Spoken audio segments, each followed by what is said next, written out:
Hello, hello, hello, hello. I am back from my break. Oh, where the fuck? Okay. Wait, why isn't my VTuber reacting? Is my, like, microphone settings okay?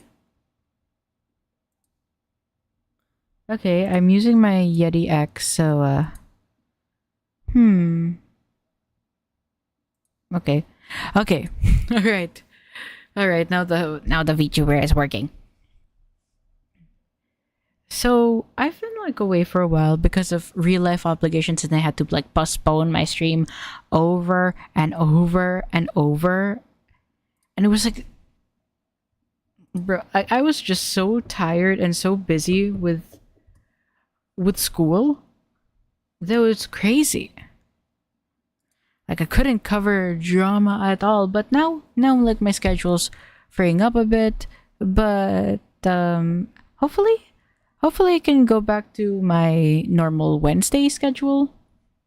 But for now, we can stream on Monday night since it's like a Muslim holiday tomorrow. So we'll be fine. We will be fine. No. While I was gone, there were some situations that popped up. Most notably for me was the Bliss SMP. Here. Is it showing up on screen? Dude. Okay. So to explain, recently, like almost like 2 weeks ago, there was this grooming drama that happened on the Bliss SMP server regarding a guy called Murphin. Now, to give you a idea on what the Bliss SMP is, it's like the Dream SMP or the QSMP. Like here, the greatest season yet. The wait is finally over. Get ready to be shocked with what we all have planned this time around. Bliss Chapter 3 will be truly out of this world. So, let's see what they usually do to get an idea on who these people are. Punch a tree, enter the nether, beat the dragon, become stacked, all just for the server to restart and to do it all over again. Minecraft is repetitive, and in return, so are the videos. Introducing Bliss SMP solution. In addition to having 8 magical gems, we also implemented a progression system, where the game is split into 5 phases that players will progress throughout the season. And if players want to progress to the next progression, they have to complete some sort of goal that begins the server's next phase. And if they fail to progress in time, they'll be stuck on that progression for the rest of the season. And of course, this wouldn't be the Bliss SMP without the gems. We've gone ahead and revamped every single gem, added new abilities, and of course the Bliss SMP's 8th and newest gem, the Flux Gem. The Flux Gem has the power to control energy by converting normal items into watts that you can use to supercharge your power. And we have added so much more. So get ready for the best Bliss season yet. Okay, I don't want to get copyright struck, but this is basically it. It's like a challenge server that I joined their Discord server to get an idea on what was going on. And wait, I think it's on Imgur. Like I have a collection here of their stuff, but you typically have to sign up in order to become a member. It's like a private IP. They have applications, and they have these progression stuff. So basically, it's just basically like every other SMP. And the main guy involved is this dude, Murphin. He has around 6,000 subscribers, but he pulled in decent views with almost 100,000. Like 88,000 is pretty good for a small channel. But there was like the biggest guy has like 100k subs. But here is what Murphin, this dude, got in trouble for. Like, I haven't found any statements from him yet. And so far, it's only just the other Bliss SMP people who has responded to it. So, the admins of the Bliss SMP say, Murphin was removed from the Bliss SMP some time ago due to inappropriate actions and remarks between himself and underage members of the community while he himself was over the age of 18. This matter was handled with our members privately back when he was kicked. However, as his actions have been continuing as of recent, we felt it was important to release a notice to the community of his situation to ensure all of our followers have a clear picture going forward. So this person says, this is the worst age screenshot in the history of screenshots. It's small, but we can... He goes, but I'm taken. Ooh, can I place my Minecraft bed next to yours? Uh-oh, says Keys. So let me preface this by saying I don't know any of the people involved. Shush, cat. But I know that there was a document that came out against this dude. It was by this person called Something Red, a 17-year-old, and she or he placed trigger warning grooming, why Murphin was removed from Bliss SMP and why it wasn't spoken until now. So what Murphin did, 14-year-old trans anon. Interesting. So they write, around July-August 2024, an anonymous 14-year-old trans femme small content creator in the SMP community who was pretending to be 15 and cis for some reason, engaged in a friendship with Murphin while he was 17 turning 18. His birthday is on July 4th.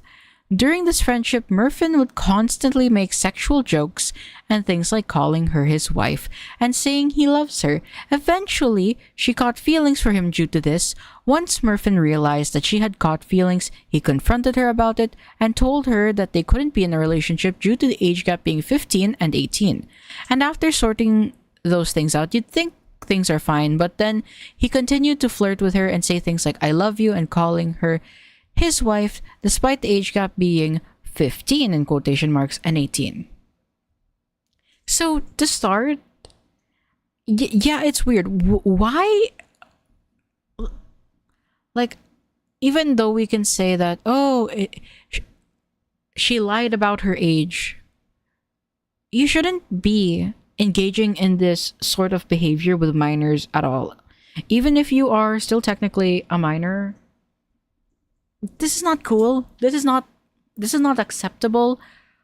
15 and 17 are pretty different, like in the maturity state, and when you're like that young, when you're like 17, you should only be dating like other 17-year-olds.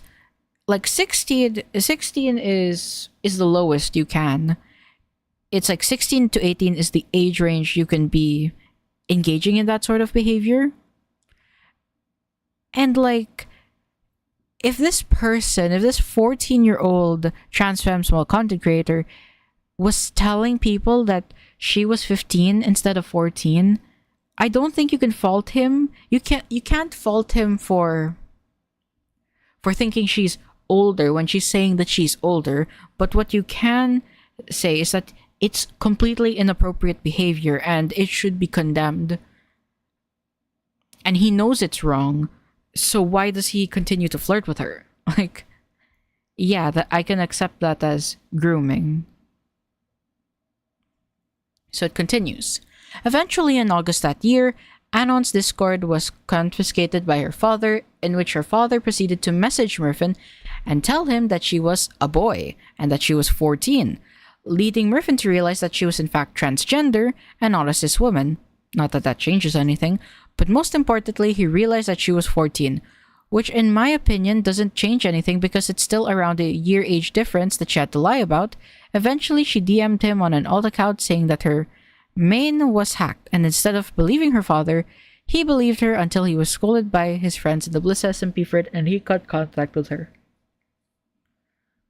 It's dude, if the dad sees it and he's telling you, hey dude, my child's 14, don't message her, you should listen. I think you should listen to that, because it's better to be safe than to be sorry, and you shouldn't even be having like those kinds of interactions with a 14, 15-year-old. No, that's completely inappropriate. You shouldn't be having those. So he was then removed from the Bliss SMP, and Pukey TV, Mugum, and Pro 4D told other creators inside and outside of the Bliss SMP that they knew about the situation, that they were no longer friends with Murphin due to the drama, leading everyone to think that he had been ostracized from the community. They were still friends, and they were actively giving him advice on his response to the allegations. That's everything, right? Nope. Recently, when viewing the anonymous victim's medal clips, we found a clip where at the very end you can vaguely hear someone that sounds like Murphin saying something. After closer examination, we found that it was in fact not Murphin, but before so, Charlie 4K got into a private call with Murphin and made some shocking discoveries, such as Murphin asking the victim, "When will you be back?" as if he wanted to talk to them again eventually. What the? DMs between the victim and one of their friends. Okay, the one highlighted in red is the victim, the green is the friend. So it happened last year. Around like 2.5 months ago, I think.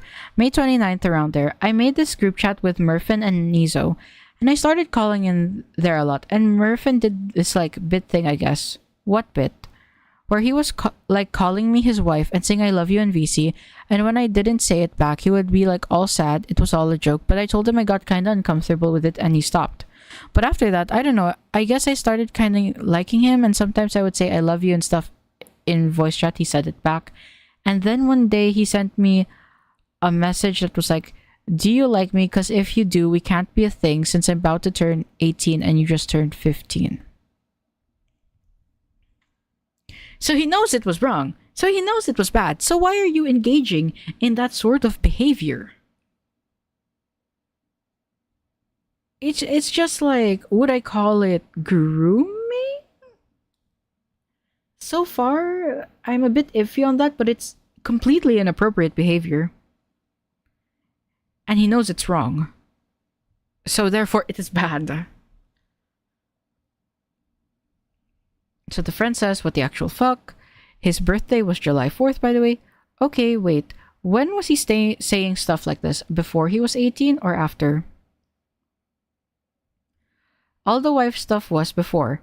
And so was the can't be a thing message.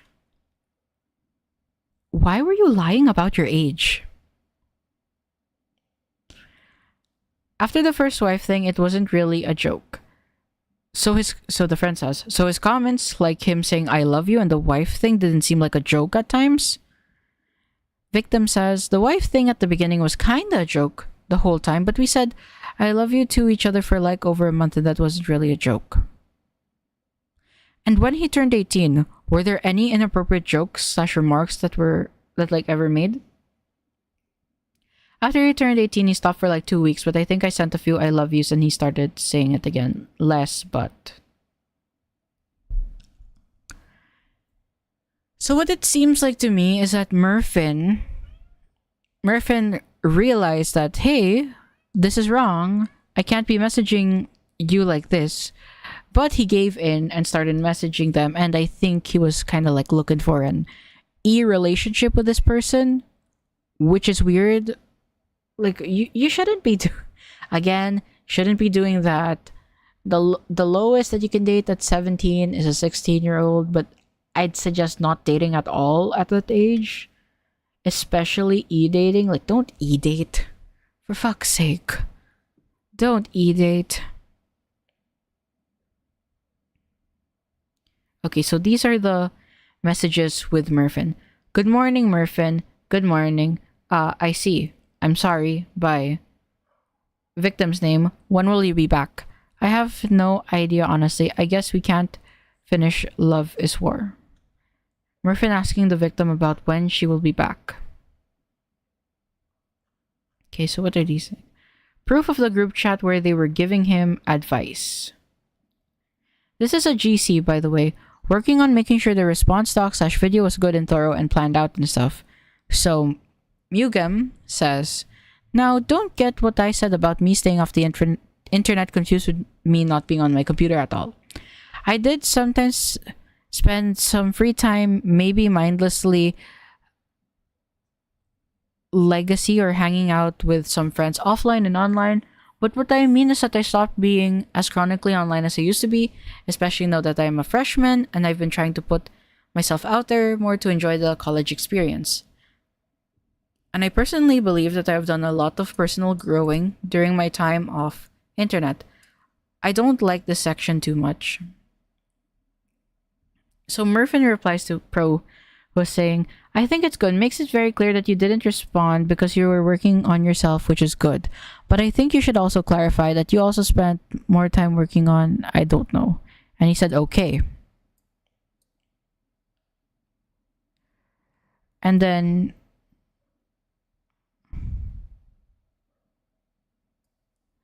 oh, okay, so Mugam was highlighting a part of the response document or video and like criticizing it. And Pro says, I think it could be worded differently, but I do think it's needed because it explains why he was still hanging out with you guys and the whole Arcan alt situation.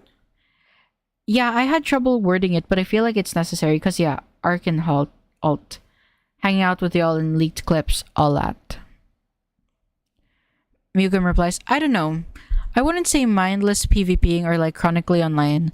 Just simply say that you still from time to time hung out with people. Chronically online feels like you were trying to justify it in a way. Not exactly that, but it rubs me bad. Pro replies to someone named Pookie. Pookie Sharkloose says, I'd mentioned there were some issues. Pro says, Dev is having a hard time with Bliss stuff, and apparently Soulbound and Infuse still need work done too. That deadline creeping up real fast. ICL. Yeah, I see what you mean. I agree and he replied. So I guess here in this like situation, I don't think it's particularly bad that they're helping him with this response. Like, are they helping him cover it up? I don't think so. I think they're just giving him advice on what to do and how to address the situation. There's no... They want him to like put out a response. I don't think they're like trying to cover it up. Like so far, nothing here indicates that they want to cover it up.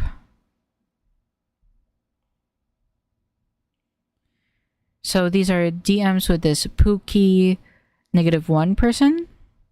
Or oh bro, oh Dave. Yeah, I saw. Are you set up at home? Yeah, I set myself up at a couple of hours ago. WW. Wanna do the training? My sleep schedule has high-key been fixed, so I'm gonna get tired soon. Oh, okay, yeah, I'm on. Yeah, the 3-hour call. Someone sends a Spotify link. It says, see ya, I'm in a dev meeting. What is the relevance of those? I mean, considering the fact that they said that they're not friends with him, and this person shows that they're still being friendly. Proof that Pookie was still friends with and even talking to Murphin for hours every day despite knowing about the first anonymous victim. Yeah, if they disavowed him in front of other people, then yeah, I get including this in the doc. Yo, wanna do our training? Yo, and talk what I wanna tell you what happened in Civ. Okay, bet I'm gonna get a snack. Let me join on home. Okay. Okay, so there's another person. Anonymous femboy 15-year-old. During the call, Charlie 4K was actively going through everything Murphin had on his computer and all of his Discord, Instagram, Snapchat, etc. accounts to make sure that Murphin was no longer in contact with the 14-year-old, and he wasn't. But one thing caught her eye. When you use Discord on mobile, on your DMs list, you can see the most recent message with the person on your list. One of Murphin's most recent messages with a random person was, "I'll do it when you're 18. Dude, what the fuck? Which instantly raised a red flag in her mind.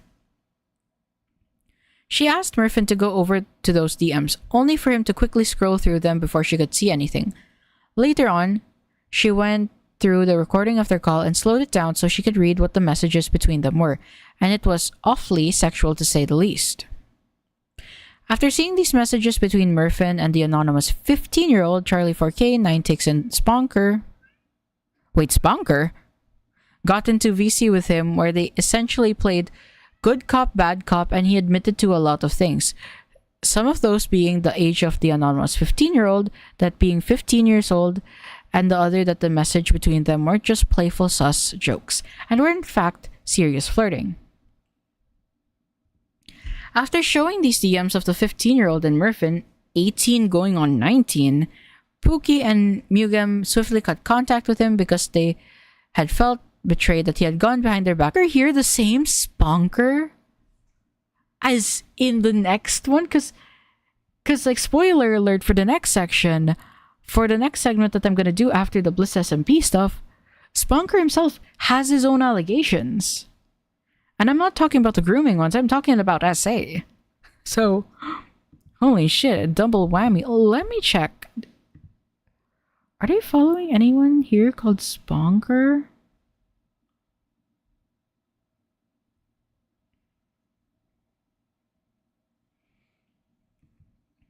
No, they don't have anything yet.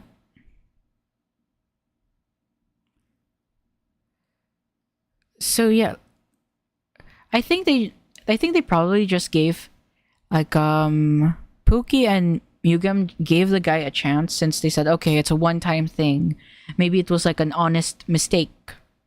But when they saw that he did it again, maybe they're like, okay, this guy has a problem. We need to cut contact ASAP. So we have proof here that the DM does exist. Next level of down bad just for some dick. Not, the victim says not even that anymore, just cause at this point. Oh, dude, this was like... That was on the 18th. That was like 2 weeks ago. Not even that anymore, just cause at this point, motherfucker, you know more about me than my whole family added together. Is that why you want me to get you boy pregnant? What the fuck? What the hell is wrong with this guy? Mayhaps not like seriously, our relationship or whatever the fuck you want to call it goes beyond me just wanting to suck your dick a bunch.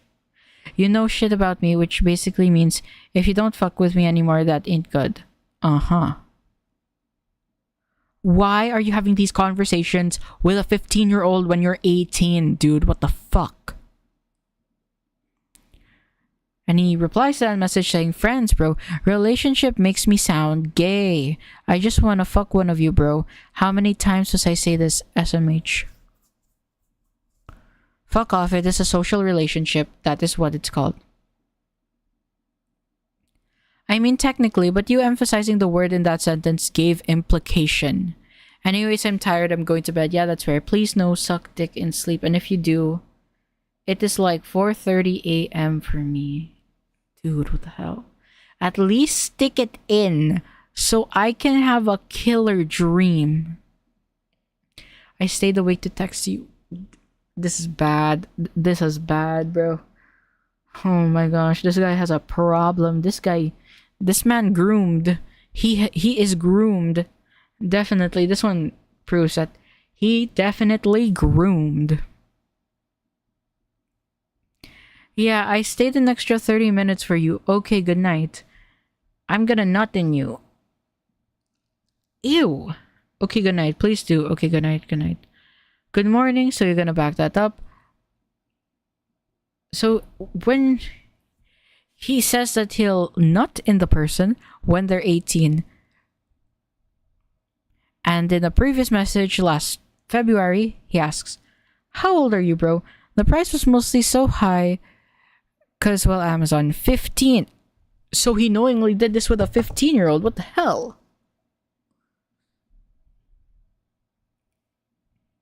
And now we have a third victim on the line. Anonymous' 14-year-old. An anonymous victim was dating Murphin back in early July in 2023. The age gap was 14 and 17. Murphin entered this relationship knowing the age gap was weird, telling his friends that... Jesus Christ, oh my god! She was mature for her age. Groomer... This is groomer language. This is groomer lingo, bro. What the fuck? Eventually, he was confronted by two of his close friends where they told him that the age gap was wrong. Against his best wishes, he broke up with her. Murph, I think now that you're 17, it's gonna make our situation a lot harder. What do you mean? If we're still together when you turn 18, I'll be turning 16. I think that would only be a problem if we started being together after I turned 18. So that's the end of the document. That's everything we know of. If you'd like to ask any questions or send any other evidence, here's the contacts of these people. But yeah, this guy groomed. He has a pattern of going after 14 and 15-year-olds.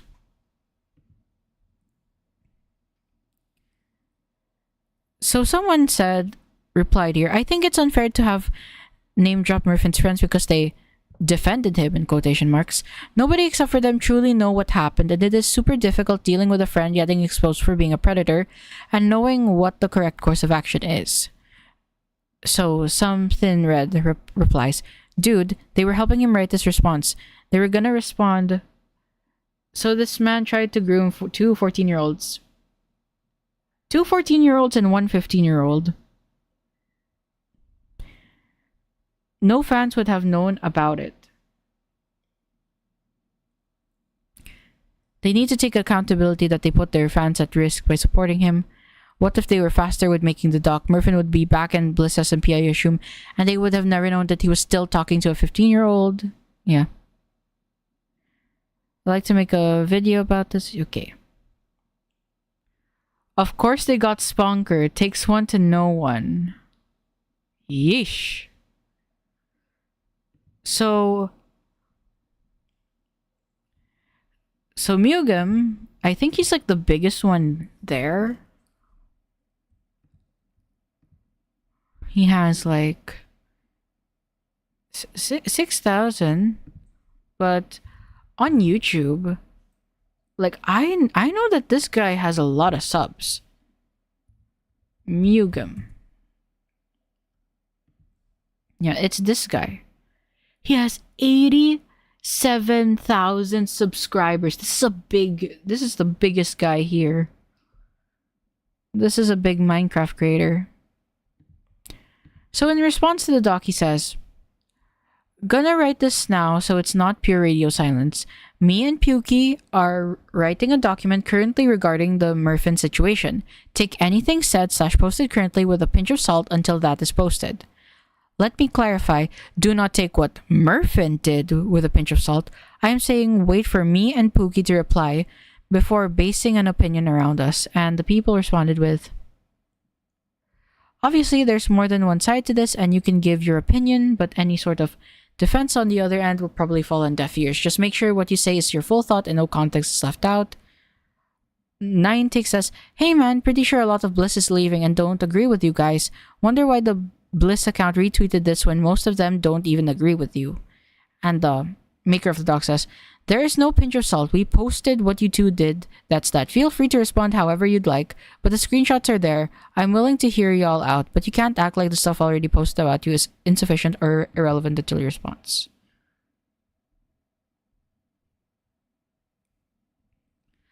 And someone replied to this saying, I mean, it's hard to believe everything people say after the Amesy and George Not Found incident. There are as many people who fake being groomed as there are people being groomed. No, I'm gonna disagree with it. The Minecraft YouTube aren't beating the allegations. I mean, yeah, it's Minecraft YouTube. What do you expect? It's groomer haven. But this situation is far different from George Not Found. Like, I have a autistic hyperfixation on the George Not Found and Katie Bugs situation, but this is like not like that, dude. Like, George Not Found had non-verbal consent groping a girl at a party after they were cuddling for over an hour, and she got up and down to keep drinking and staying with him. This one is just, this guy fully know that he was sexting underage minors. He was having like NSFW conversations with minors. And like, he's pretty small though. Like, compared to Mugam, he's pretty small. So, after a while, he puts out a response.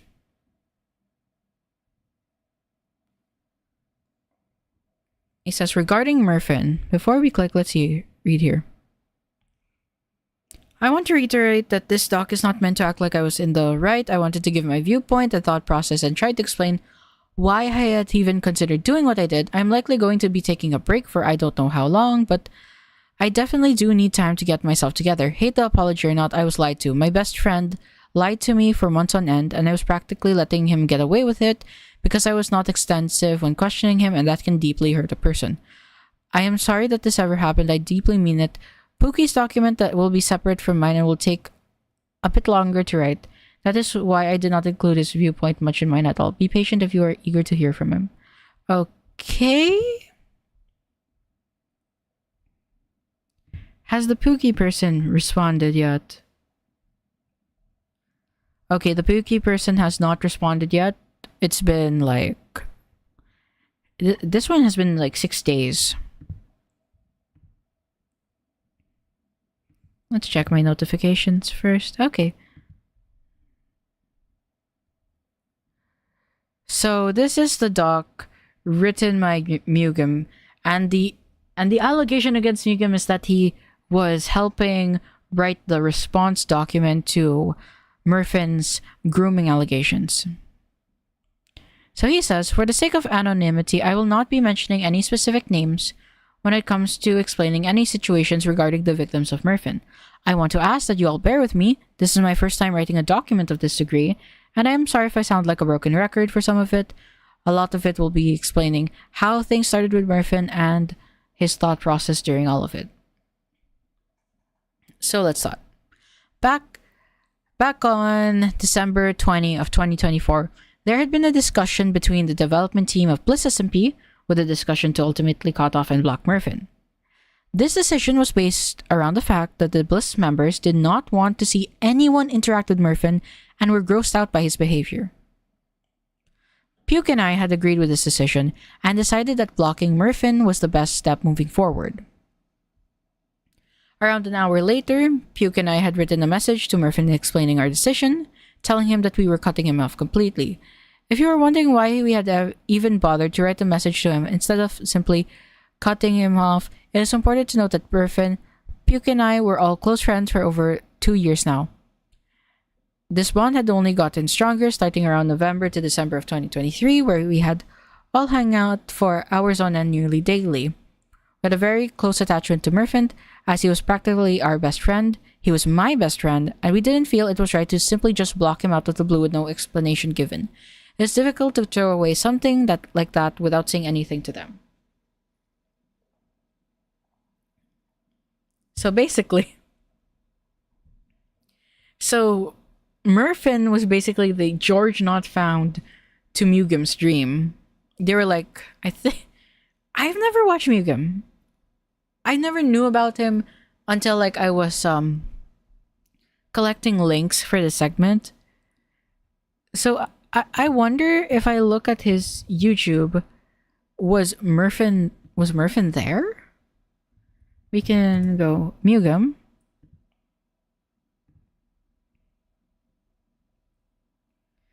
I was like looking at this. Let's see here. Just a second ago, our Let's see if Murphin was here.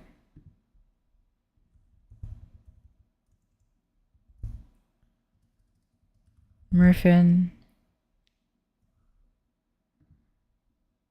private server's whitelist system had just been disabled and we're going to set camp at. Did I make the portal here? You're just gonna block Man, this what off. the fuck, bro? It's close enough. Ready for next one? Okay, I Alright, don't let's see go. this. Oh, dude. I don't see him. I can see Pukey TV here, but I don't see Murphin. Alright, Coro. I'm blocking Oh, this. But yeah, like it makes sense that they're not just gonna cut him off all of a sudden without an explanation. Like you explain and then you block. This is where the situation should have ended. We should have simply blocked Murphin and moved on with our lives. But that is unfortunately not the situation that would unfold over the next few months. Everything from this point on was complete deception, manipulation, and overall just taking advantage of the bond that had been built between the three of us. This is not to excuse ourselves or what we did, but it should definitely be kept in mind. We had genuinely believed everything Murphin was saying during this time. Blinded by our long friendship was an overlooking which we were at fault for. When we had contacted Murphin, I had been transparent. We were blocking him, and that was the end of it. It hurts to do so. I felt like a horrible friend doing so, but I still ended up giving him a personal goodbye message. Murphin's reply to the situation seemed like he was about to be understanding of what was about to happen, but then turned very guilt-trippy.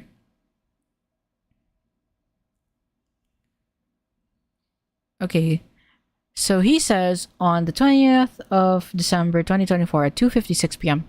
Yeah, I don't take this as any sort of malice, but fuck dude, it's killing me. The two of you cutting me off was literally worst case scenario. I was barely able to handle Will blocking me. I was barely able to handle losing main pair, but I don't think I can handle losing both of you and Pookie complete. Yeah, it's manipulative behavior. He's like trying to guilt trip you. He's like saying, oh, like guys, I'm so alone. I'm so alone. Like, dude, the situation is like your own making. Nobody forced you to have inappropriate conversations with 14 and 15-year-olds. I do not want to imply anything, as even now, I still don't entirely know if it was the intention, but it felt like Murphin was hinting at something here. I don't think he would be the type of person to self-harm, but at the same time, it seemed like we were all he had left. I don't think he was hinting at anything. I think he was just trying to guilt trip you. This, while on top of already being emotional about what I was about to do, influenced my decision heavily. I didn't want to hurt the person I once considered my best friend. Looking for any alternatives to not block Murphin, I had given him one option. Murphin, prior to us threatening to block him, was relatively confident and would always try to clear up stuff we may have heard about him. Thinking back on this, I had decided that if he was truly as clear as he was saying, I was willing to hold out on him on the condition he made the document. He would have to come fully clean about everything to everyone. That was the only way I was going to consider sticking by his side. Murphin had agreed to this at first, and it had given me hope that he would make an attempt to clear up a lot of misconceptions people had about the situation, but evidently, there is no document that has been finished or posted. He did draft up an early version that I will mention and refer to later on. I think he was being fair. I think Mugam was being fair in that, like, he was giving Murphin a chance to respond, and if there was like any chance to defend himself, to show that, hey, this is not as predatory as it seemed, I will like make a doc to prove it. I think that's fair, especially with someone you consider a best friend. Now, I don't know if at the time it was just the messages from the 14. I think it was like just the messages from the 14-year-old, because if we look at this one, it's like from 2024 with the first one, and then the femboy the femboy was just recently, like the 15-year-old was just recently, so they couldn't have known about that last year since it hasn't happened yet. And then there was this one. Now, I don't know if this information was known like to Mugam and Pookie. But with the current one where he was just saying I love you to a random person that he thought it was like 15, I think like I can see why he would like give the benefit of the doubt, right? Because it's not as bad. It's still bad, but it's not as bad. So I can give leniency to Mugam on that based on the available information to him at the time. He continues, when I had started to question Murphin about situations early on, I was not the most knowledgeable with all the details. I knew the general gist of some situations, but a lot of it was surface level knowledge that I had heard from other creators. I would voice out these concerns to Murphin and ask him for screenshots of conversations with the victims. He would cooperate easily and would end up clearing concerns I would bring up to him. I will not go into depth about these situations as they are not my place to say, but I will bring up certain examples to give you a general idea of what has caused Pookie and I to be misled. There was a situation where Murphin had been accused of actively contacting a victim's alt account to try and be sneaky despite saying that he had stopped talking to them, but upon asking Murphin if this was true, he had shown that the alt account was just an abandoned account that the victim used to have and wasn't secretly conversing with them. He claimed that he had just misspoke initially. This was one of the main situations that were held against Murphin, or at least one that was commonly talked about. It wasn't sexual to what he knew, so he was willing to believe his friend and hear him up. Yeah, exactly. It's like, it's not a crazy thing to do, and I think like the doc maker should have asked them before like implicating them here, considering this was the one that they knew about. Because apparently Murphin was told off by the dad, and then the 14-year-old DM'd him first. So he wasn't like going around like, as far as I know, to this situation, he was not the one who was looking for her alt account. She went to him first with the alt account. Now, that does not excuse what Murphin did, but I feel like that's important context to the situation.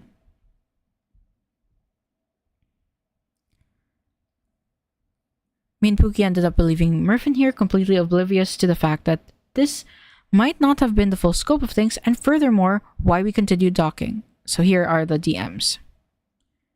At Murphin, in the blank interview, you said you didn't want to talk to Red in a while, but you had DM'd her then like a day ago. Murphin replies, what was the date? I meant that I stopped talking to her actively, like we didn't talk much anymore. Mugam says, this is how it went down, try to remember. Blue asked, have you talked to Red recently? You say, not in a hot minute. You screen share her alt account, and you had DM'd the day before. Yeah, last time I talked to the alt was in March, lol. Hi, Murphin from Red. Wait.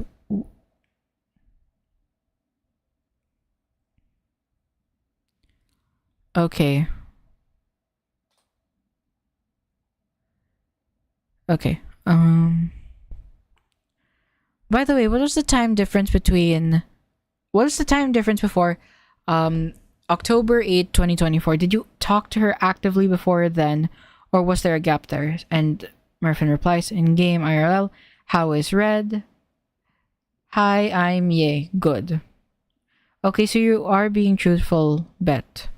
Yeah, and there's like a significant gap, because the last time he contacted the person talked to him was September 22, 2024, so I can see why. This image in particular is referring to a different situation, but shows the speculation Murphin would often clear up about age gaps. I'll refer back to this in a section. Okay, so he's referring to this situation. Murphin says, no, we dated at 16 and 15, broke up, still talk though. Do not take these examples as if they were to try to clear Murphin. In no way am I going to verify that they are true, nor do I want to suggest it. For all I am aware, this might not have been the full context.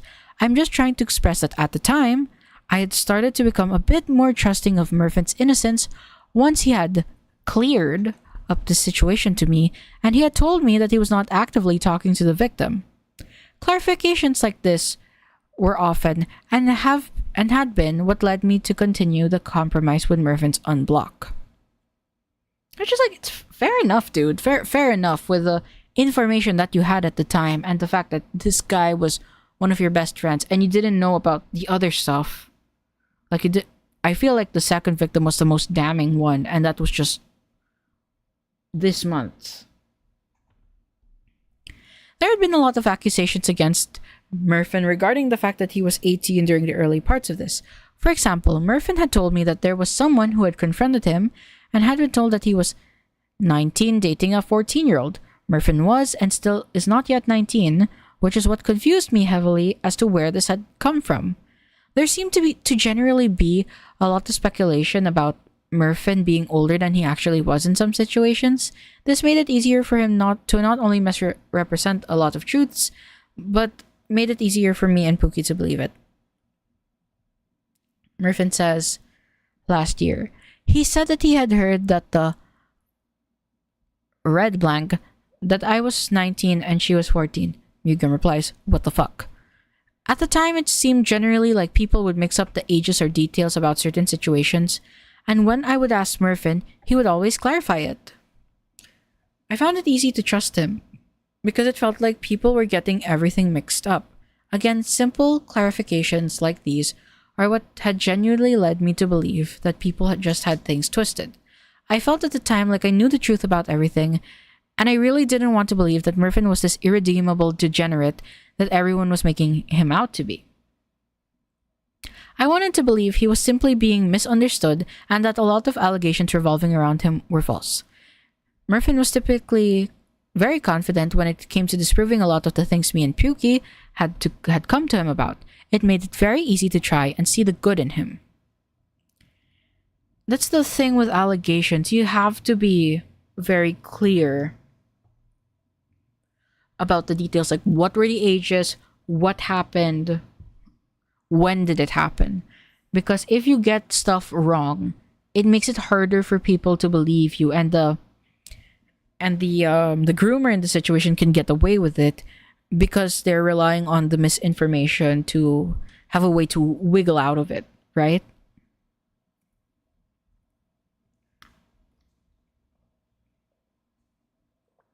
Not every single situation had misconceptions about age gaps.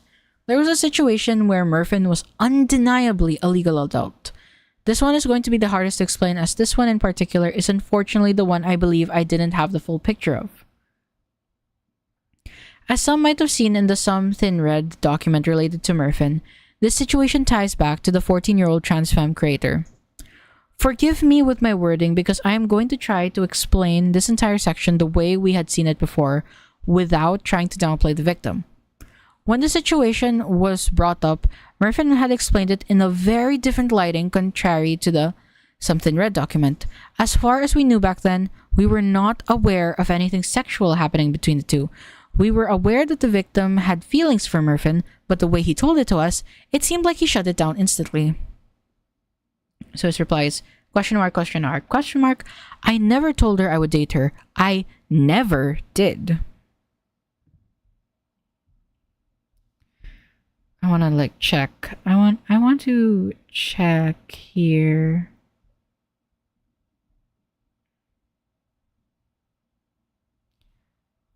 Okay, yeah. I don't see here. This is contrary to what I know of now. There was another instance regarding the underage trans femme creator of Mervyn calling her his wife.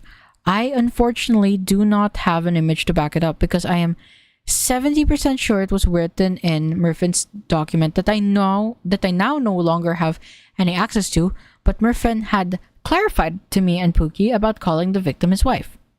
He said that the context was something along the lines of, I hadn't called the victim my wife. The entire bit was that there was a wife tax in a Roblox Tycoon game I had been playing with the victim. What? It's weird. Why are you doing that bit? Why are you doing that bit with a person you believe to be 15? Like, dude, it's just inappropriate. You shouldn't... Like, why are you interacting with a 15-year-old like that? You shouldn't have any, like, sexual or romantic interactions with any individuals that are younger than you. Like, especially if they are underage, bro. Like, no. You shouldn't be having, like, those types of interactions.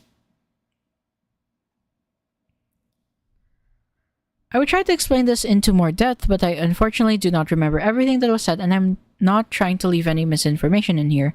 I'm to assume a lot of what Mervyn had told me about the situation were either blatant lies, or had left out context that would have incriminated him.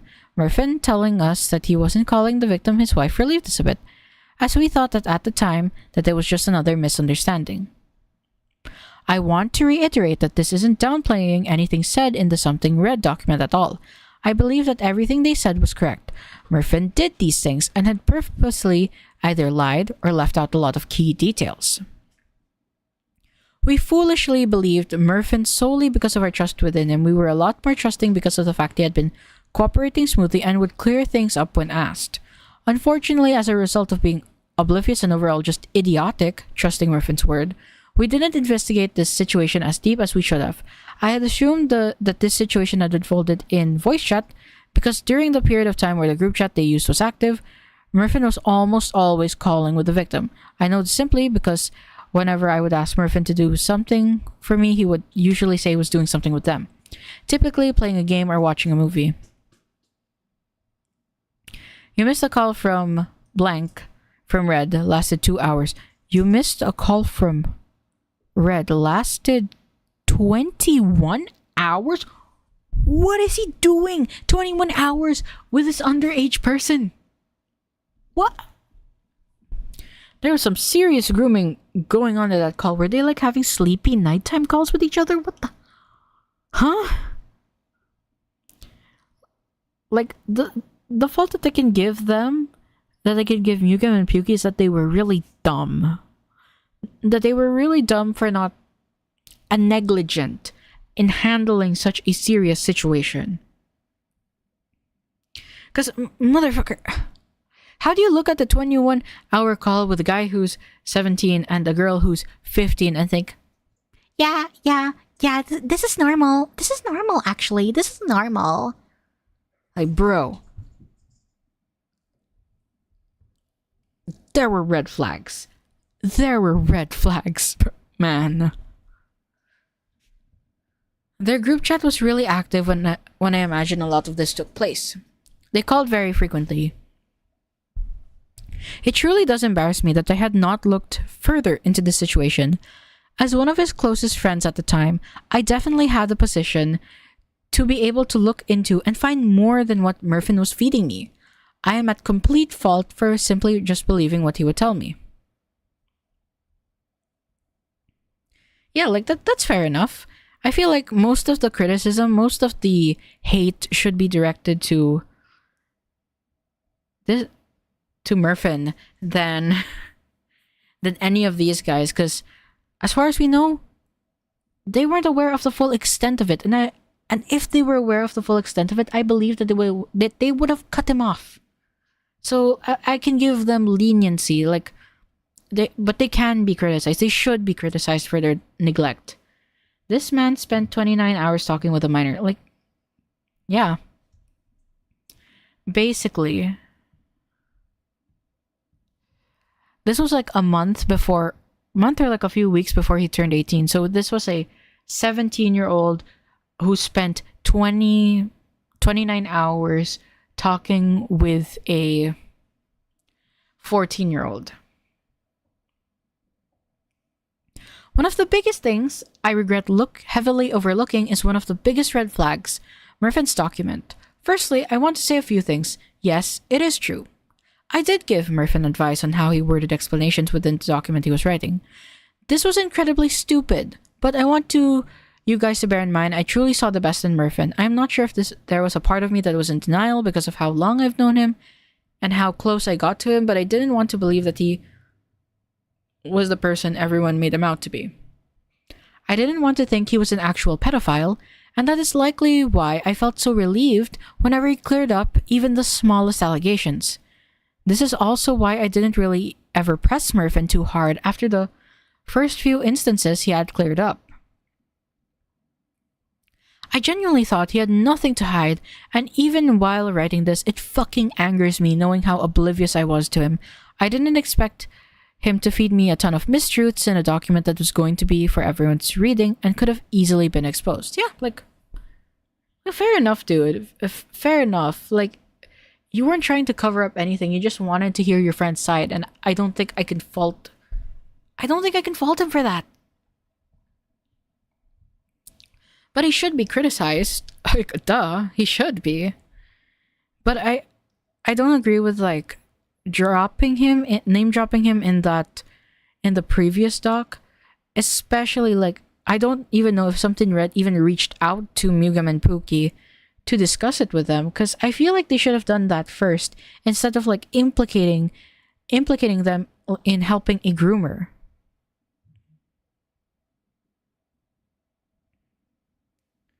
Murfin's document was a red flag because of how much he danced around it. Looking back on it, this speaks volumes and definitely means that there was something he was likely trying to hide. When I had told Murfin back in late December to fully lock in on his document, I had urged him to finish it by the latest New Year's, roughly 11 days to fully flesh out the response document. He agreed at first, suggesting it was a doable time frame. But then the following day he told me he does not have access to his computer. What? You do not need access to your computer to write down a response document. If you have the screenshots on your phone, it's so easy to use Google Doc Mobile. Like, you can fix the formatting on your computer. It's cloud-based. You don't need to manually, like, transfer the file from your computer to your phone and phone to computer. Like, obviously he's trying to dodge it. And, like, it's coming from me. I have written, like, school documents on my phone whenever, like, I was working on something while being in transit. And it's not that hard. Like, the only hard thing about it is just the formatting, since formatting kind of sucks on mobile if you're, like, using a phone. Like, if you have a tablet, though, and you have a tablet, like, keyboard, it basically works like a computer, but phone? Phone kind of sucks, but you can type. You can still type on it. Do you think you can get it out all within the new year? 11 days? Murfin says, I think so. Megan says, do you think that could be somewhat soon and not borderline New Year's? And then Pukey's added to the group. I'm gonna need you guys to help keep me on track. I probably could if I don't get distracted easy. Locking in on this. Okay. Fuck, bro. I don't have access to my computer. Google Docs on phone. Literally just brainstorming in a bot's DMs. Yeah, like, the Notes app too. You do not need a computer to write a good response. I gave Murfin the benefit of the doubt that he wasn't dodging writing the document, despite the fact he would not work with any alternatives I gave him. This behavior continued. Around January 10, I assumed Murfin got access back to his computer as he finally started working on the document I had been pushing him to work on. So he says on the 9th of January. Okay, bro. Like, there's no way you're not 90% done with it at least. So he just, like, was there on the doc on the 22nd of December. And then January 10, nothing in the version history. But later on again, he would not work on anything for days on end and give excuses on how he had been wasting time playing games or how his internet had gone out. This is part of the reason why me and Pukey have kept contact with Murphin for a while now. He would always have something come up that would halt or slow down progress on the said document, and trying to be accepting, we patiently waited. That was a mistake. Dude, you're being accused of being a groomer. Like, Murphin, you're being accused of being a groomer. There is sufficient evidence that you have had weirdo behavior with 14 and 15-year-olds. Why are you playing games? Hop off the Minecraft and write the response. Help, bro. No internet until Friday. ... Sorry, you're joking. You do not even need internet to write a response. If you have the screenshot saved, you can write it in, like, I don't know, Obsidian? The Notes app? On either Apple, Samsung, or whatever device that you use? I should have locked in when I had the chance. Rust is ruining my life. Bro, get off of Rust! Get off of Rust. You are being accused of being a groomer. He was procrastinating and dodging it because he knows he's guilty. That's the only way I can see it. Weeks would go by, giving Murphin constant reminders to finish his document, and he typically ignored it as if it was just a joke. Eventually, Murphin told us he wanted to delay the document in order to order a camera because he wanted to make it a face cam video instead. All you need to do is just write down the document. That's way easier than, because you have to write down a script, you have to film, you have to edit it. That takes a lot more time. You just go on here, go on the computer or the phone, go tap tap tap tap tap tap tap, and explain your side. Right click, insert image. It's not that hard. Why are you making yourself harder for it? It's just an excuse. Another few weeks rolled by, pressing Murphin to hurry up and finish his document, and apparently his camera would soon end up getting delayed. Huh? Oh my, it's just more excuses so that he doesn't have to write it, since he knows he's guilty.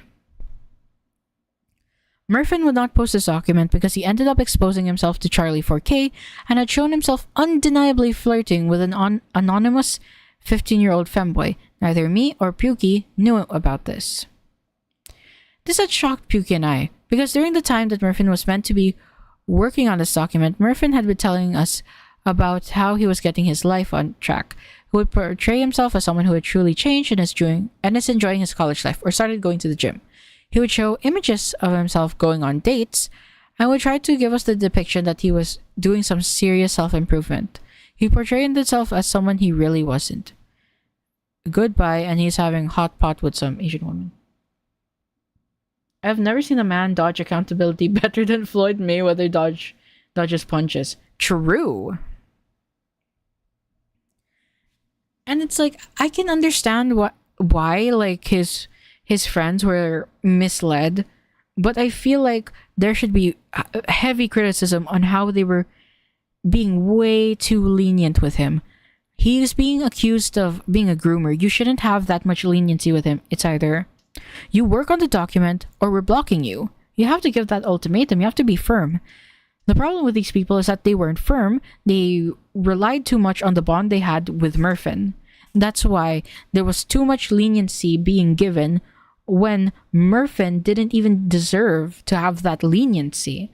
And he always made excuses on how to make the response, simply because he knows that there's nothing that he could pull up that would exonerate him. Some of you may be asking, what is the point in even including all this? Sure, Murphin is a bad person. What's new? I included all this because I deeply cannot stress enough. I completely trusted Murphin, and he took advantage of that. For damn near months now, he has lied to me and Pookie. I thought he was being fully honest with me the entire time he was working on the document. As time went by, I did start to consider the possibility that Murphin wasn't being honest about something. I started to develop the idea in the back of my head that there might be a reason as to why he has been taking so long to post this document. However, I didn't want to believe it. I never expected he would take advantage of the two people that were willing to put everything on the line to help him. I never thought Murphin would go behind my back, treat me like his best friend, constantly check in on me, all while actively messaging a 15-year-old. I so desperately wanted to believe he would have learned his lesson from the allegations against him and not mess with someone online again. I miss you, bro. Hey, Mug, are you good, man? And this was just a few weeks ago. Jesus Christ, man.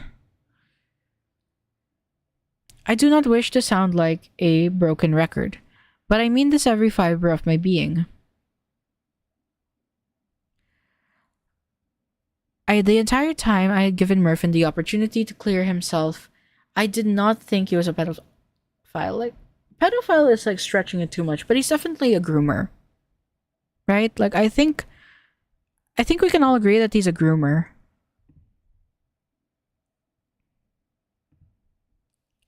Had I truly been aware of who he was, December 20th would have been the day I put the nail in the coffin.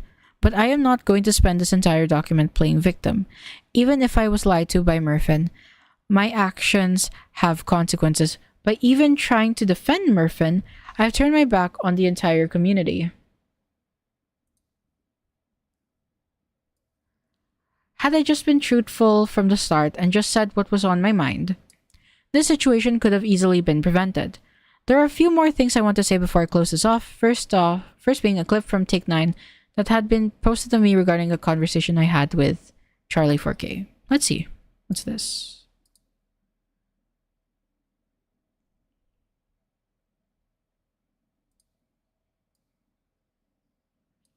Okay. What's this clip? Then it's just a cycle, bro. It is just this genuine cycle of like, he clears something, and then we're like, you know what, bro? Yeah, let's just sweep it under the rug. And then he... Okay, I do not want to get a copyright claim for Feel It from Invincible, man. Please. Can you take this shit seriously? This is serious grooming allegations. Why are you making edits of it?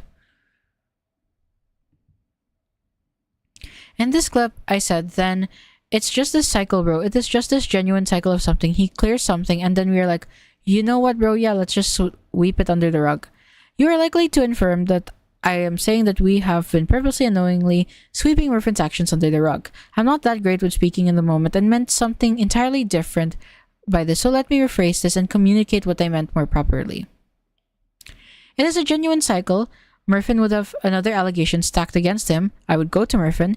He would clear it up and show me that the situation is way different, so I wouldn't hold it against him and would think it was just another rumor.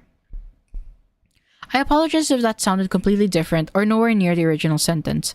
Some people still might not believe that's what I meant at all, but by no means was I trying to defend Murphin while actively knowing what he did. You know, it's kind of scummy that this guy posted an edit of this.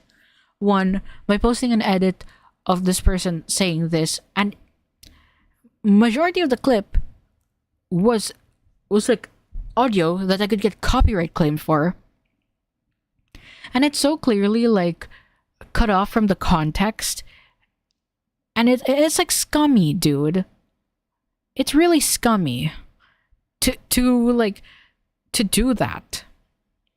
This is a situation where there are multiple minors like being exposed to inappropriate behavior. Like, take it seriously, and for fuck's sake, let the person speak. Don't cut clips out of context since you want to bury the guy.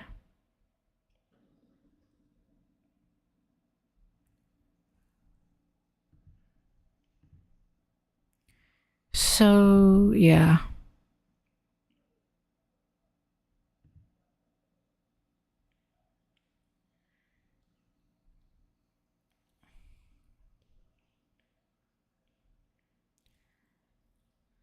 But by no means was I trying to defend Murphin while actively knowing what he did. Second, there was a suspicion that me and Pookie had done all this to get Murphin back in Bliss. This was not the intention at all. Bliss is undoubtedly a huge part of my life now. It is the server we produce our content on, but this was not about getting him back into Bliss. This was about me, his friend, trying to help him through a difficult time and trying to clear up the misconceptions that revolved around him, while also making him come clean about what he did do. The entire reason I even went out of my way to risk my own reputation to clear his is because I believed him. I trusted him. I did not expect to see the recordings Charlie had shown to me. Thirdly, I want to clarify that me and Pookie were not aware of the situation regarding the 15-year-old femboy. That was shown to us fairly recently on the 21st of March. When me and Pookie saw Murphin go behind our backs and do that, it had fully become clear to us that the past few months with Murphin taught him absolutely nothing. We had fully cut contact and blocked Murphin as of that night. So this was like on the 26th, so it was just a few days ago, and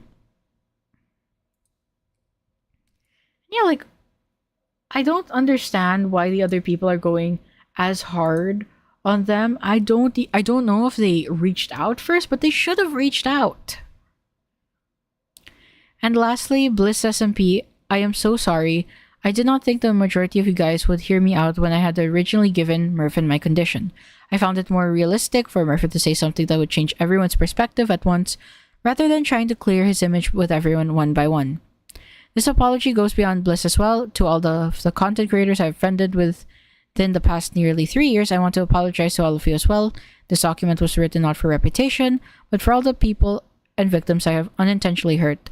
I cannot stress enough how deeply I regret all of this. Had I been more involved with its evidence and tried harder to look past our friendship and more into his actions, there is no doubt I would have likely found something to have stopped him early on. I do not deserve forgiveness whatsoever, because no matter how many times I can sit here and type, I am sorry, apologizing isn't near enough to atone for my mistakes. Aside from like him being negligent, what wrongdoing has Mugim even done? Right?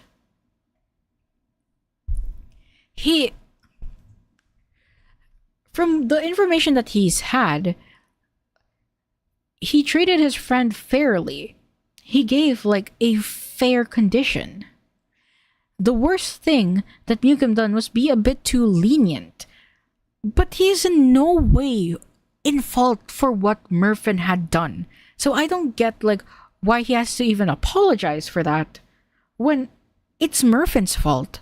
It's Murphin's fault, and his friends are not like at fault. They didn't even know the entire situation.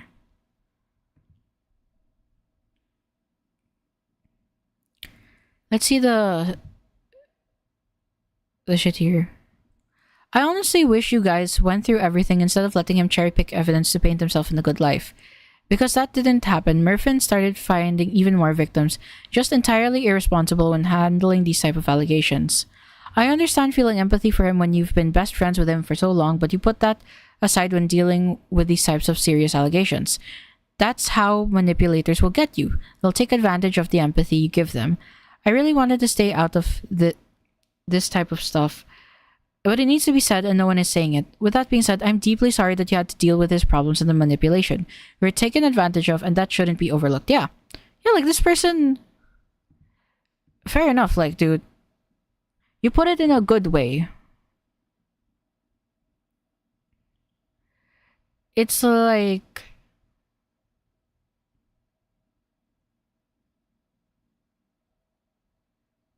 yeah, like, I don't know if here.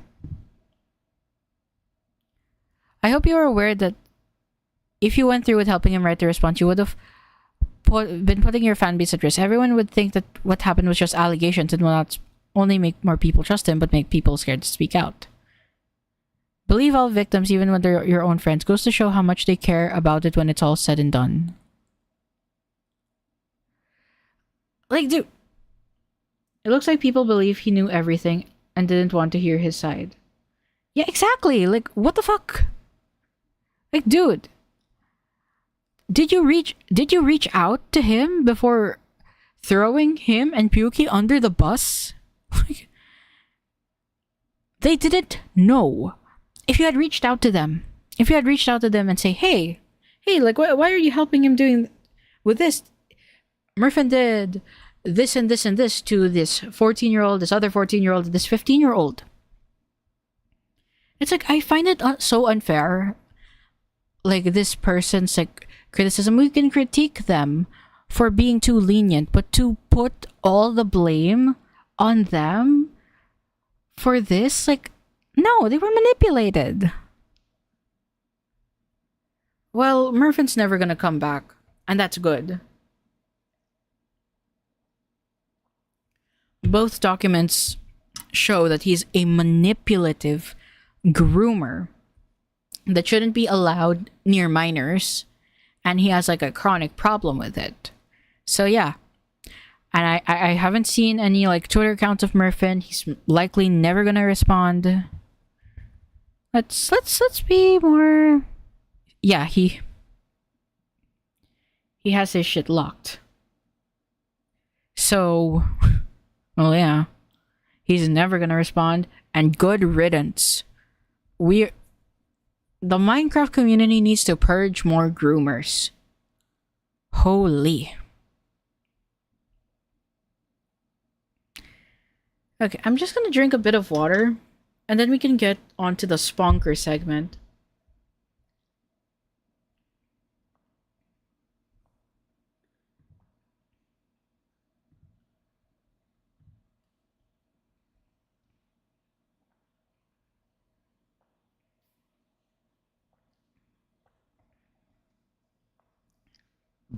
Okay. The Minecraft movie is gonna come out on like Wednesday. I'm pretty hyped for it. I'm gonna watch it soon.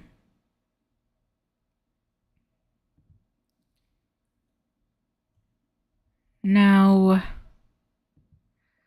I don't really know who Sponker is, but like I have oh, why is this video flopped? Like, wow, nobody really cares. Why does nobody care about Sponker? I'm just gonna check. Has anyone said anything about Sponker?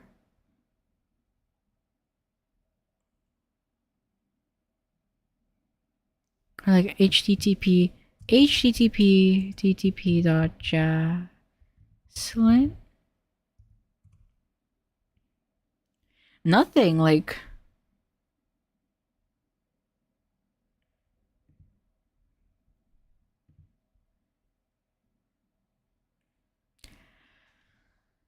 Okay. So recently, and I'm very surprised that this situation hasn't blown up yet, because there was someone who accused Sponker, some Minecraft creator, of SA. I don't talk to ugly people. Ma'am, I need you to have a seat before we can land. Well, then I guess this.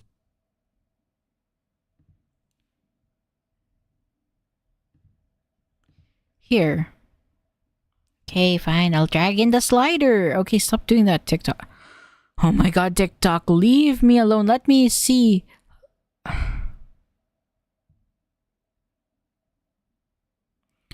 How? Okay.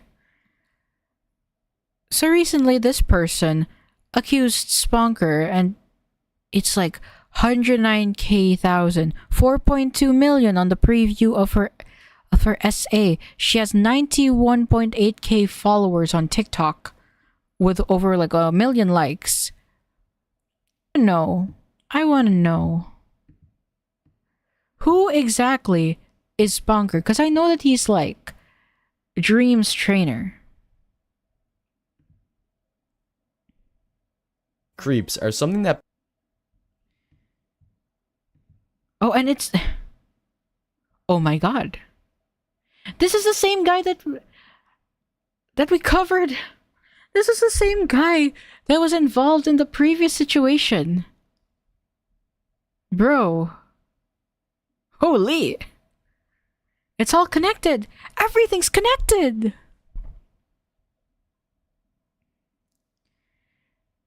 So Sponker is like a Minecraft creator who from what I know was Dream's PvP like trainer. I don't really know the extent of their relationship. I've never heard of him before until like last week. So I would want to see this video by 9 takes to just get like a clear view of like who is this guy, what has he been accused of, since he was it's the essay allegations are not the first allegations against him, because there were other allegations.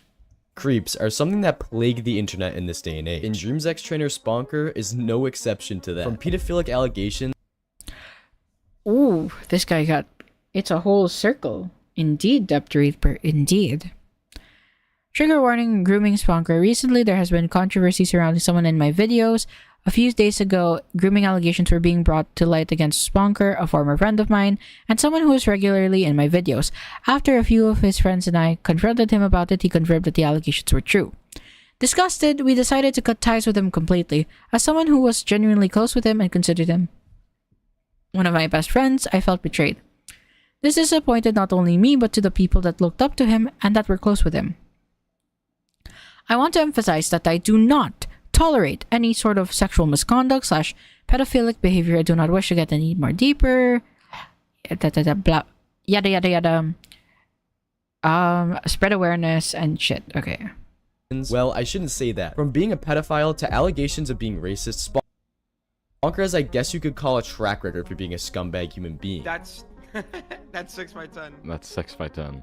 Fucking Nick. Whoa.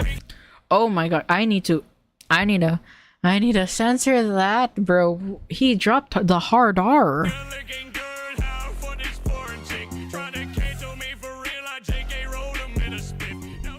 Sponker is a YouTuber and also a Minecraft PvP trainer, who is widely known for training the YouTuber Dream for his fight against Technoblade. He gained notoriety from his YouTube channel where he made PvP-oriented content and joined the Lifesteal SMP. The Lifesteal SMP is a server that holds some very large creators and a massive fan base. Getting into the server is a huge accomplishment, but it didn't last very long. A few days after he was accepted in, a clip came out of him saying the N-word, causing him to be removed from the server entirely. It's not a very huge deal, but it was the start of his very controversial time on the internet. Many people still shit on him for what he had said, and he's known in the community as a racist. I've spoken to him a few times. So there's a reason you wanted to DM. Well, I wanted to know your side of what happened. I heard fans out, and I'd like to get both sides. I was there for the whole thing. Cujo's apology was poorly written by FanTST, and Bablu too for his brand. They both are just in the wrong. Blah blah blah. Like, bro, hard R. You know this guy is a racist. If you drop hard R, you're a racist. It's like I can see like soft A being excused because it's the common one and people say it in songs and whatever, but hard R is that you know that this person's racist.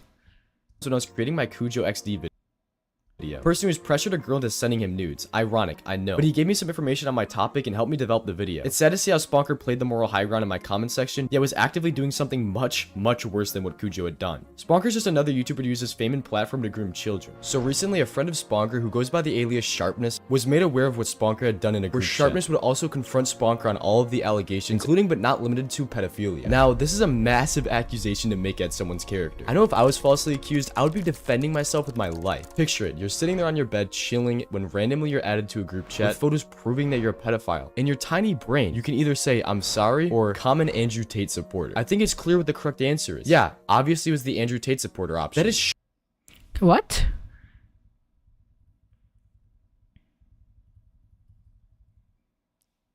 To a best friend because your brain rotted. Common Andrew Tate supporter over an underage girl. What? Huh? What is that?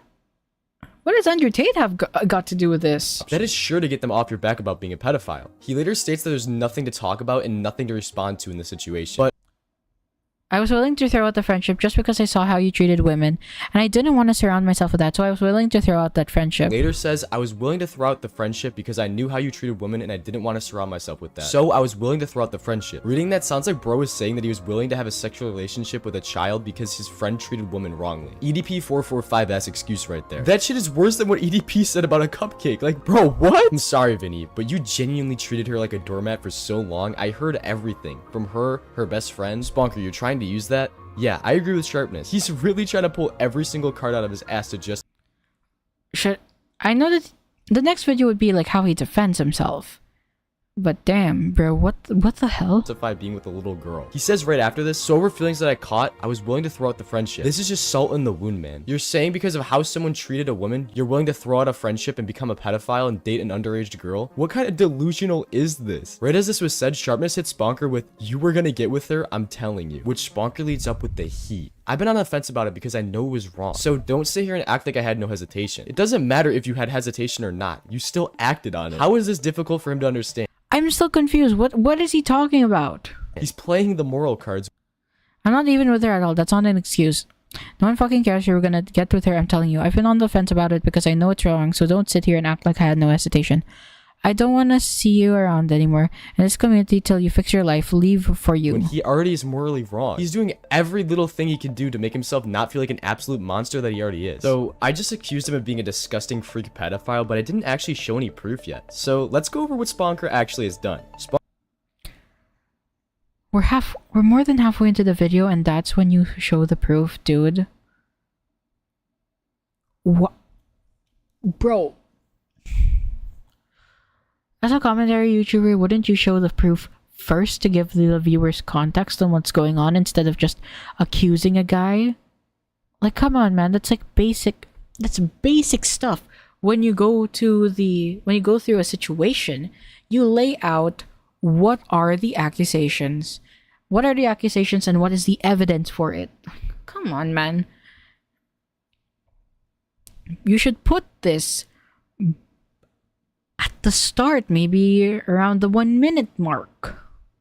Sponker likes to say he was only flirting with this girl and didn't date her, which is not confirmed at all, but in these text messages, it really...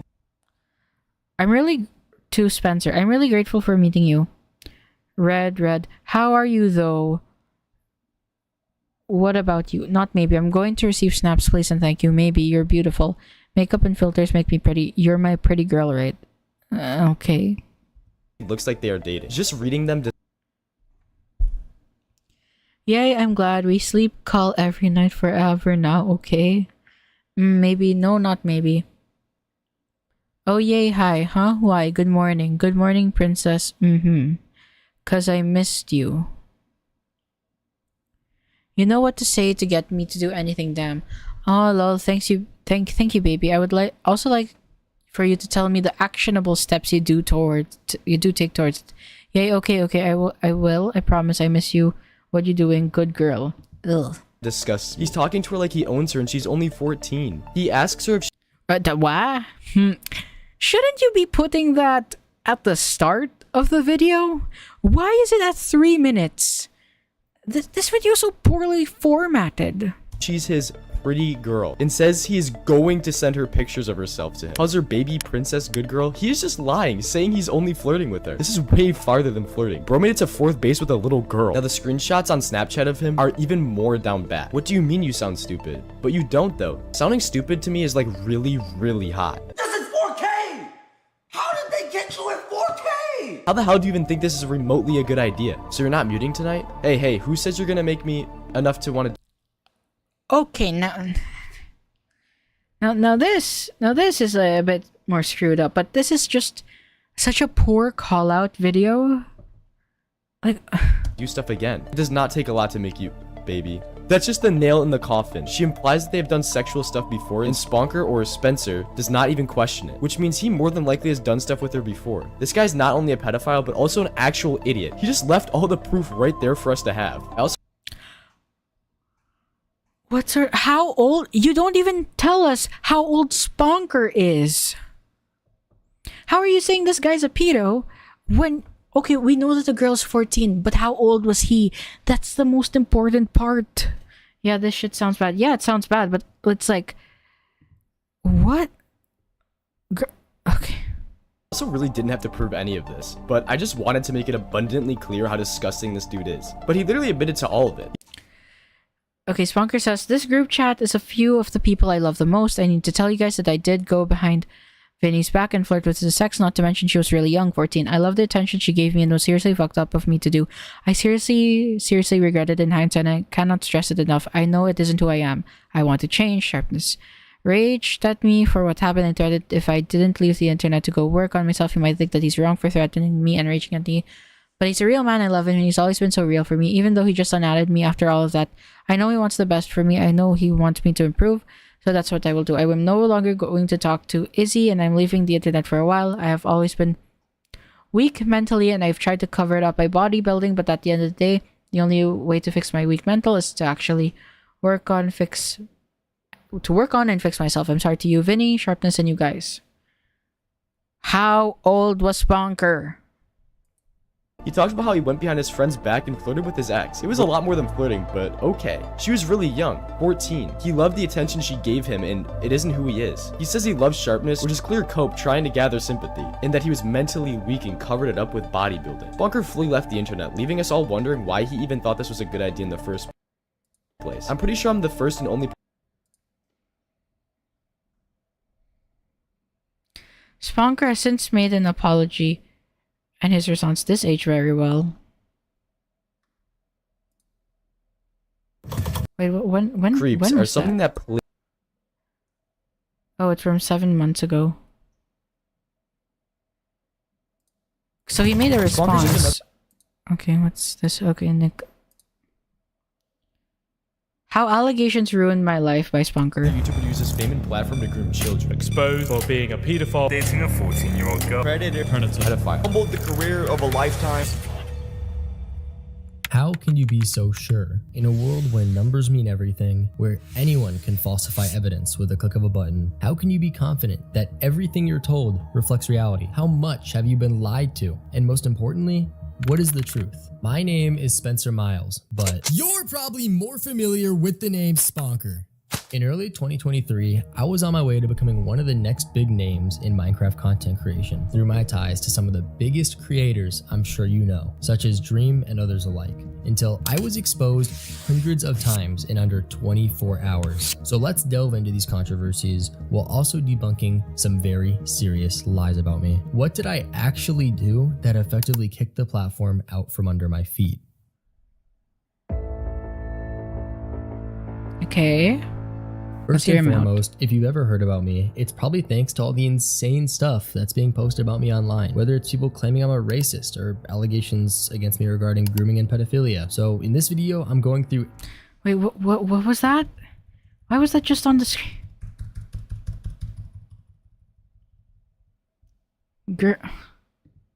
Insane stuff that's being posted about me online, whether it's people claiming I'm a racist or allegations against me regarding grooming. As you all know, during mid-August, Sponker was exposed for grooming a 14-year-old. I was one of the first people to know, and when I found out, my friend Cobble and I immediately cut him off after Sponker confirmed that this were true. This itself sucked, blah blah blah. And pedophilia. So in this video, I'm going through every single controversy. Therefore, all the context I'm about to give you is going to be extremely necessary to understand what happened. It all started when I was close friends with a guy named Gavin, or Vinny. We would call nightly to play video games over Discord with our friend group, most of which being a part of what was called the Sketch Squad. However, things got rocky later down the line when everyone realized that Vinny mistreated his girlfriend, who for this video we'll just call Haley. His beliefs in dating were for fun, and when he got bored he would move on to the next girl, and a multitude of screenshots and screen recordings will paint a pretty clear picture for you of what was actually going on. Vinny admitting he just got bored in his relationship with Haley. This is the reason you can't have a girlfriend longer than a week. I've had a girlfriend for longer than a week. I just get bored. Ew. DTTM. I don't know what that means. You're weird for that. How? Crying face emoji. Screenshot is low res because it's taken from a screen recording. Haley's real name is blurred. Vinny acknowledging that he left Haley. I never seeked her out nor had any initial intent to talk to her. I don't know, it kind of just sounds like you You cut you out to get him because Haley wanted him more than she wanted you. I wasn't even talking to her at this point. I left her and she went to him. You acknowledge that, and yet you pin him as if he's the one who wants to seek her out.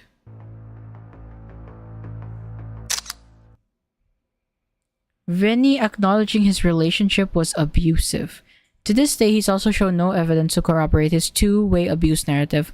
I've only seen received supporting that the abuse came from his one end.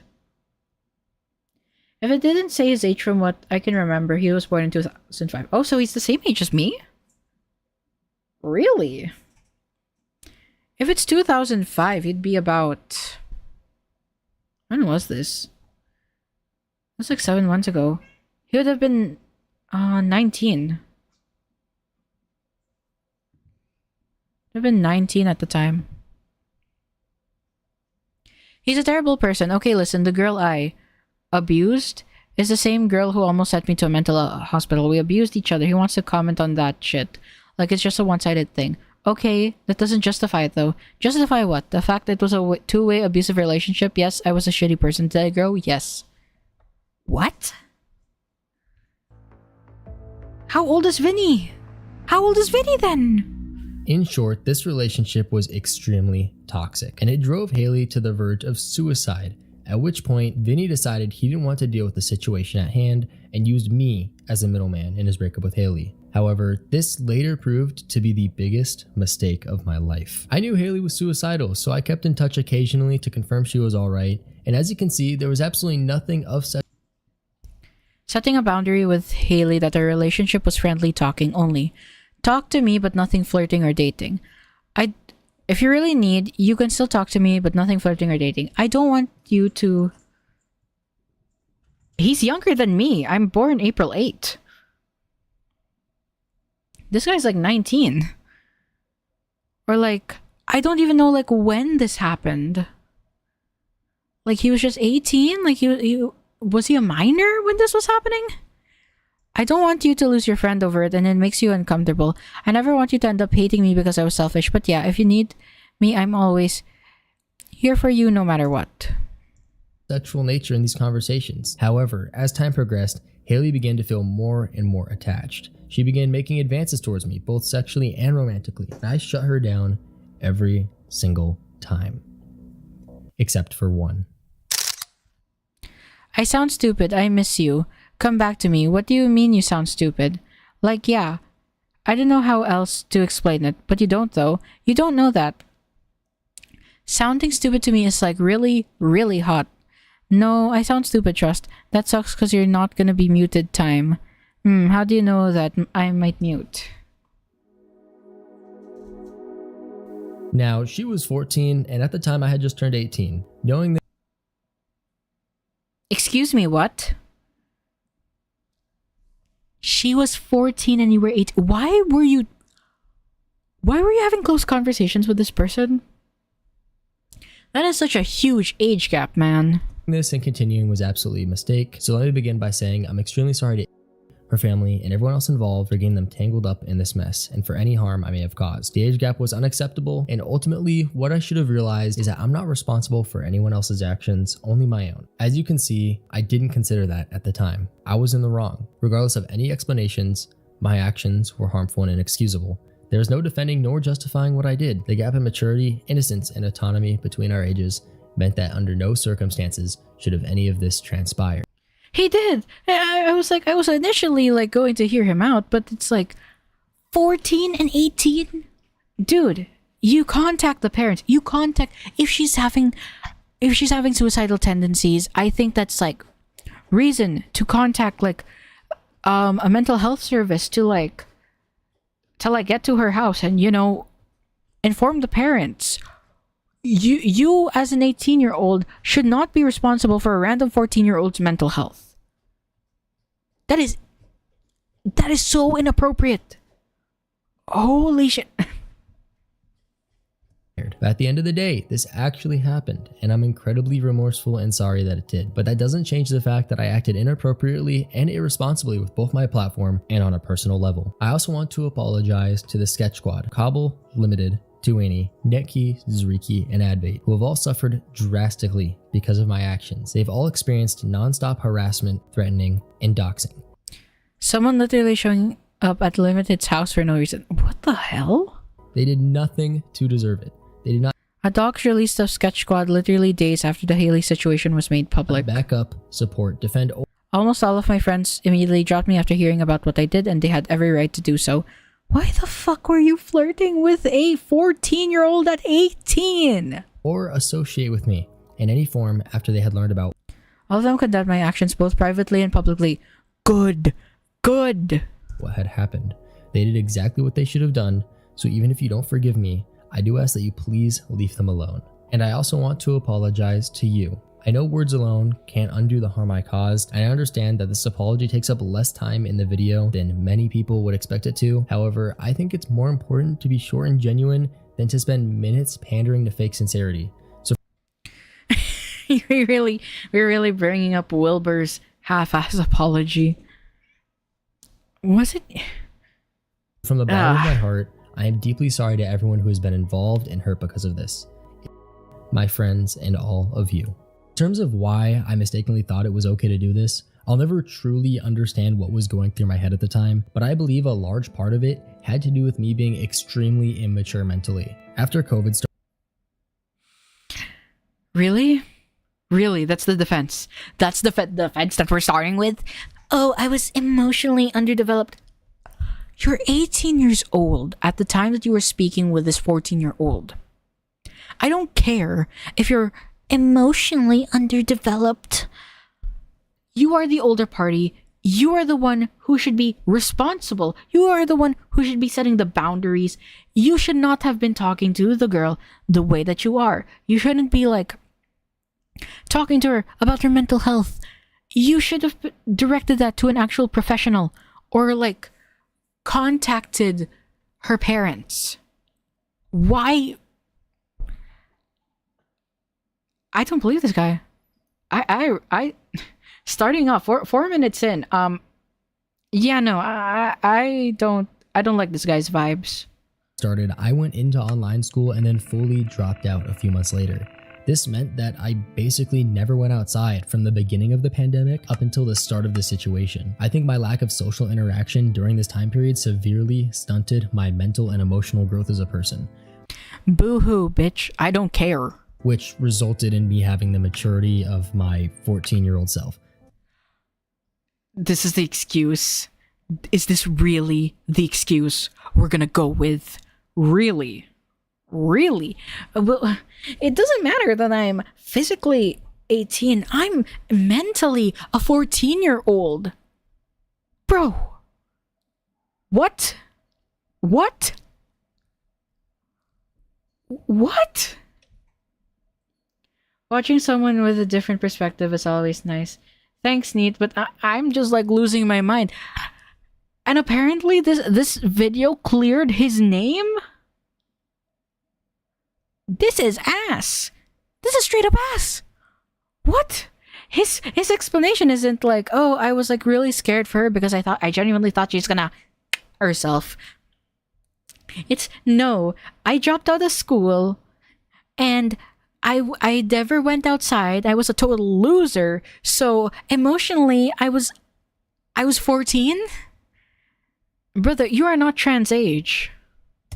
Despite being an adult, I was a degenerate loser who failed to reject the attention of a teenage girl. Although I didn't actively seek out a child to date, which actual child predators do, my intention didn't matter because I still could have caused an extreme amount of damage to Haley's mental health. And I'm extremely grateful that this didn't happen despite my behavior. To be clear, me quarantining myself absolutely does not justify what I did, but I don't think this situation would have transpired if I didn't refuse to touch grass for over 3 years. Where were your parents? Why were you not in school? Where were your parents? Man is almost old enough to drink and his opinion is that I was not mature enough. Dude, he's the same age as me! Like, I'm just older than him by a month. I'm older than this guy by a month. At that age, it doesn't matter. When you are an adult, there is certain expectations, there are certain social responsibilities that you have, and it's common sense that you're not gonna inappropriately talk to a minor. It's probably a case of someone who's still stuck in the past and thinking that the world of adulthood is the same as their childhood. Could be, but that's not an excuse. It's not an excuse to talk to someone inappropriately like that. Being called out for my up was a massive wake-up call for me, and I do want to say that my year-long I spent a year away from Sponker for good reason. I've genuinely dedicated the last year to improving myself mentally, emotionally, and physically. absence since this occurred has only been spent bettering myself. I've attended therapy and engaged in healthy practices like meditation to understand and address my previous misbehavior. I've also ventured into many real-world interactions, such as doing sales, meeting new people at my gym, and making more friends overall, which has greatly improved my mental state and social and emotional maturity. I think my efforts over the past year have enormously helped. Man is 2 years my senior and is doing this. I do not care about your thirst trap, bro. Why do you have your... I do not care about this man's gym progress. I want to know why he was talking to the 14-year-old and to clear up the allegations. I don't care about his IRL stuff. Helped me in improving as a person, while also making up for how much I've deteriorated myself while being locked inside. Those around me have seen the changes I've made and can attest to the fact that I've grown, including recently the former Sketch Squad members themselves. But we can talk more about that later. However, I hope my actions speak louder than words forward can demonstrate my sincerity and commitment to being a better person. With that all off my chest, let's talk about when a certain group of individuals took the already bad situation and made it much, much worse. But first, to clear up some notorious misinterpretations and rumors regarding the Haley situation. Firstly, the age gap. This needs to be covered because some people were saying it was 13 to 19, sometimes even 13 to 20, or some people claiming Haley was 12. Clearing this up for the very obvious reason that this situation becomes exponentially worse as the ages are perpetuated to be further apart than they were. So as I said, the true age gap was that 3 to 4 year gap we talked about. Being freshly 18 at the time is not me saying that this was okay, We're really bringing up Katie bugs again. The freshly 18. Freshly 18 has become such a meme. Even in the commentary community, it's like we just joke about freshly 18. But I was... by any means, nor is it an attempt to downplay the severity of my misbehavior. I recognize that my actions were inappropriate and unacceptable, regardless of the age gap, but I just wanted to set that straight because every other video that covers this topic seems to say something different. When it comes to a bunch of people saying different things, there were hundreds of people claiming to be Haley's brother. Well, there's no way to sugarcoat it, these people are frauds. Firstly, Haley has no siblings who are even old enough to use a keyboard. I'm talking can't walk their diaper and cry about it instead of changing it themselves, toddlers. Secondly, people were claiming to know me in real life, said individuals were claiming that I was preying on women at my gym. There were dozens of people making these claims. Obviously, this isn't true. One report regarding something that severe is all it takes to ban anyone from any gym, but I'm still there because this hasn't ever happened. We're not done with this absolute mess. I mean, fair enough for like clearing it up. It's still wrong, but yeah, this is what happens when you do something wrong and it's like a game of telephone. You tell someone something, they misinterpret it, and they present it as worse than it actually is, but it's still pretty bad. Either, because there was another very sinister allegation that was hidden under the guise of the truth. While the first set of allegations were true for the most part, there were elements of it that were simply fake. This is a manipulative strategy called paltering. This involves the use... Paltering is when a communicator says truthful things and in the process knowingly leads the listener to a false conclusion. Truthful statements to deceive someone. This technique is effective because the presence of truthful elements lends credibility to an overall message, making it harder to detect the lies. The paltering that was utilized in this example was the assumption that Haley was sending me nudes. He asks her if she's his pretty girl and says he's going to send her pictures of herself to him. That's just the He's assuming snaps means pictures. It doesn't. Like, yeah, 9 takes this video on it was ass. I didn't even know the ages. He doesn't even show proof of it until more than halfway through the video. And it's like, It's just a very poorly made video, and I'm surprised he hasn't taken it down yet. Nail in the coffin. She implies that they have done sexual stuff before, and Sponker or Spencer does not even question it. YouTuber 9takes wasn't the only one who mistakenly made this incredible stretch. Every single video on me was, in some shape or form, stretching the send me snaps and other screenshots to say that I had requested explicit photos. The only reason I'm bringing this up to begin with is that I want to cover absolutely everything under the sun relating to Sponker over the last year. However, the unfortunate reality of this portion of the video is that there's no surefire way to prove that explicit content was ever exchanged, simply because it doesn't exist to begin with. It's easy to use existing information to claim that something did happen, but in this circumstance, it's impossible to prove that. Okay, so he's claiming that he didn't do it, but he can't reasonably prove that he didn't do it because it never happened. So he's like, the point is like, he can't prove a negative. That it never did. It's much easier to completely make up that something happened than it is to prove that it never did. Like if I said right now, prove to me 100% that you never sexted a specific person that you've had on Snapchat at any point, it would be impossible to do. However, let's use pure logic to our advantage. We never discussed how these screenshots between Haley and I were obtained. She claimed that her ex-boyfriend, Vinny, Gavin's a fucking weirdo, man. Like, what the hell? Bro, it's so annoying, man. Why did Gavin have to go in my snap? Like, dude, it's so fucking weird he did too. Logged into her Snapchat and collected all this evidence. This is very likely true since I never got notified when these screenshots were taken. That can only mean they were taken on a Windows device via the web, which Haley does not have access to. If explicit photos were being sent, there would most definitely be hard evidence as such within the messages, because anything remotely damning was collected and utilized. Yeah, like if they did send each other inappropriate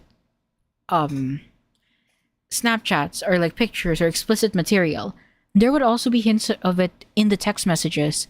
Like, you would hear Sponker say, "Oh, girl, send more because I'm rubbing one out," or like you'd see his schlong. You'd see his pickaxe. You'd see Sponker's pickaxe if there was, and that would have spread like wildfire. This is a piece of evidence. So if anything, why didn't Vinny export the Snapchat data to recover anything had it been there? It's simply because it never existed. As for the iMessages, okay, what was this? Haley herself confirming no nudes were sent. You never even sent anything either, you know. 0 nudes were ever sent. It's annoying, which is what matters. Exactly. It's not even your screenshots either. All of them are from Gavin. Exactly. messages that were obtained. Haley flaunted those on her private Snapchat story, which Vinny saw and screenshotted. For legal reasons, I must say that we cannot be 100% sure of how the texts were obtained, leaving this a likely possibility, not a fact. After all of this, Haley herself was even disgusted by a lot of the videos being made at the time, because most of them described the situation to be much worse than it truly was. However, I should reiterate that does not make what had actually occurred okay. She kept blaming herself for my downfall. The harassment I was receiving was hard. Haley feeling mentally unwell over the false assumptions these video mates. Still, you can't blame it all on yourself. I hope you know that. A lot of it is my fault. What? Basically, most of all of it, you know, the vids make me want to die. So they're so gross, man. It is Sponker's fault for having those inappropriate and flirty interactions with you, Haley. It is not your fault. It is not your fault at all. What the hell? You have the 14-year-old blaming herself for the inappropriate interaction that Sponker, who was 18 at the time, did. It's gross, man. What the hell? More than me, which was not okay. And in case you're curious about the current status of my contact, let me see. Come on. Why did you just flash it up on the screen? I'm sorry, genuinely. Don't be for real. I'm sorry, it's my fault. Haley blaming herself for a situation that was entirely my fault. At least he acknowledges that it is his fault and it is not her fault. My contact with Haley. Initially, I was hesitant to cut contact and instead resorted to dry responses out of fear she may come to be spiteful. I thought that this was reasonable considering her unhealthy mental state following her relationship with Vinny. Me maintaining minimal contact with her after the situation is all so how I was able to get some of the statements from her that were shown previously in the video. Eventually, I decided to fully cut ties with her regardless because my girlfriend at the time was not comfortable even with the limited contact I gave Haley. As predicted, Haley was upset with me. Haley texting me off a burner number right after I blocked her. I'ma just send this and that's it. Don't text met number, I guess, snap, or anything else. If you want the minor's attention that bad again, find the 12-year-old this time. Also, I'm probably be sending some of the screenshots to Gavin, so I don't know what will happen with that. All love, heart. It's blank off of someone else's phone. So he cut ties with her and she became angry and vindictive. And I think, like, yeah, I don't blame her. I really don't blame her. Then she went to Gavin for what I assumed was malicious intent towards me. Nobody knows if Gavin is planning to attack me again using her, but I'm sure we'll see soon. At the time of the Haley incident, let me just put my second monitor, like my tablet keeps disconnecting. All right, let's go. I was still friends with a YouTuber named Index. He was soon forced to quit Minecraft to go into the military, where he currently is. But why is this important? Because of this, he stopped caring about Minecraft entirely. So when he saw his best friend getting harshly criticized, he posted a strongly worded message in my defense. Whoa, what the hell? So his best friend in the military, who didn't know about the situation, rushed to your defense. Like, what? 14 and 18 is not that bad.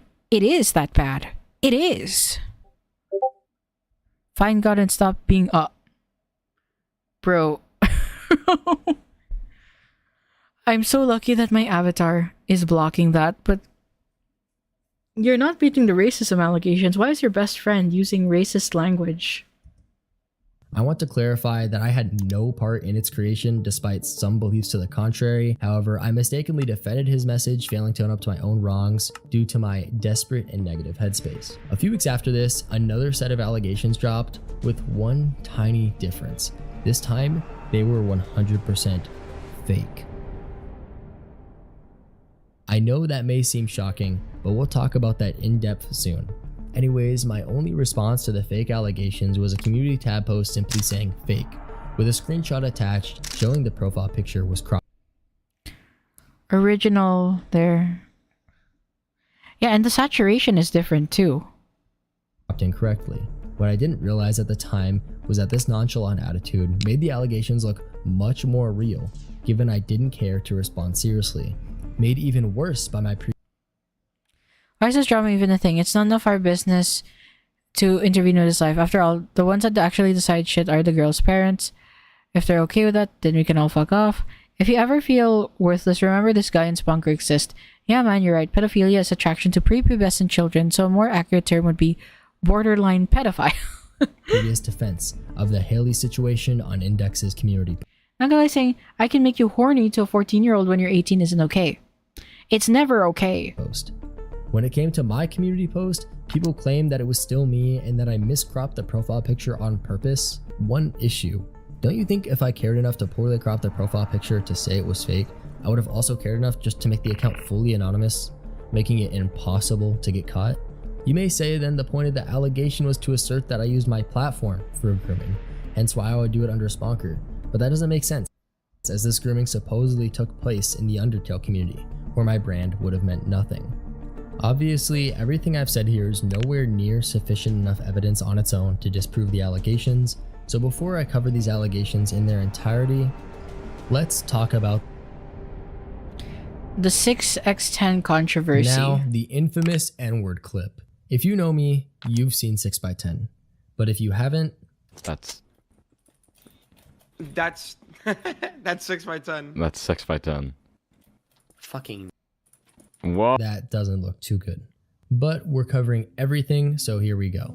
First, I want to reiterate that the clip occurred when I was 15, and I initially apologized when I was 16. And now, nearly 4 years later from when that clip took place, I still think it's important to express my sincere regret. I'm sorry for that edgy humor I thought I had. Now that I've just turned 19 years old, I think it's safe to say I've changed since this clip happened. So keep...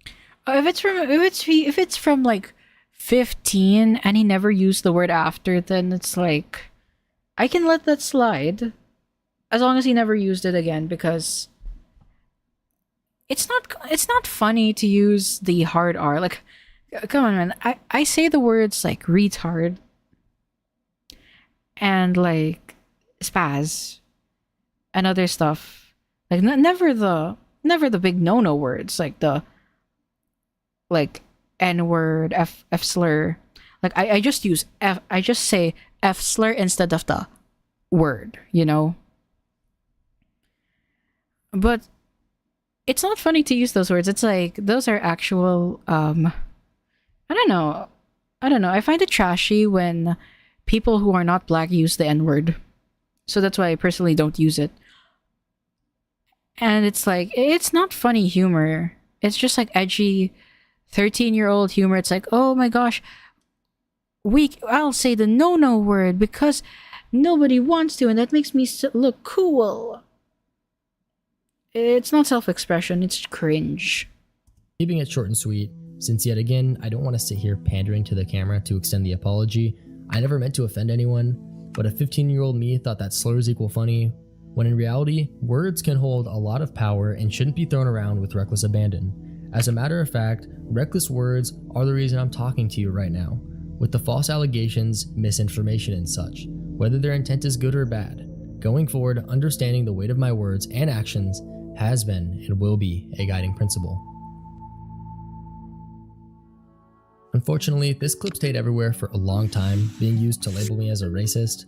Furthermore, people who hated me for seemingly no reason years ago used this as a reason to validate their hatred and justify sadistic behaviors like doxing, all because a 15-year-old me thought I was going to be edgy and funny over some item frames. This brings us to the Lifesteal controversy. Lifesteal is a popular Minecraft server that I was a member of for a week. Given this controversy was somewhat talked about, I feel like it should be brought up, which I'm including in this chapter because it's entirely surrounded by that one clip.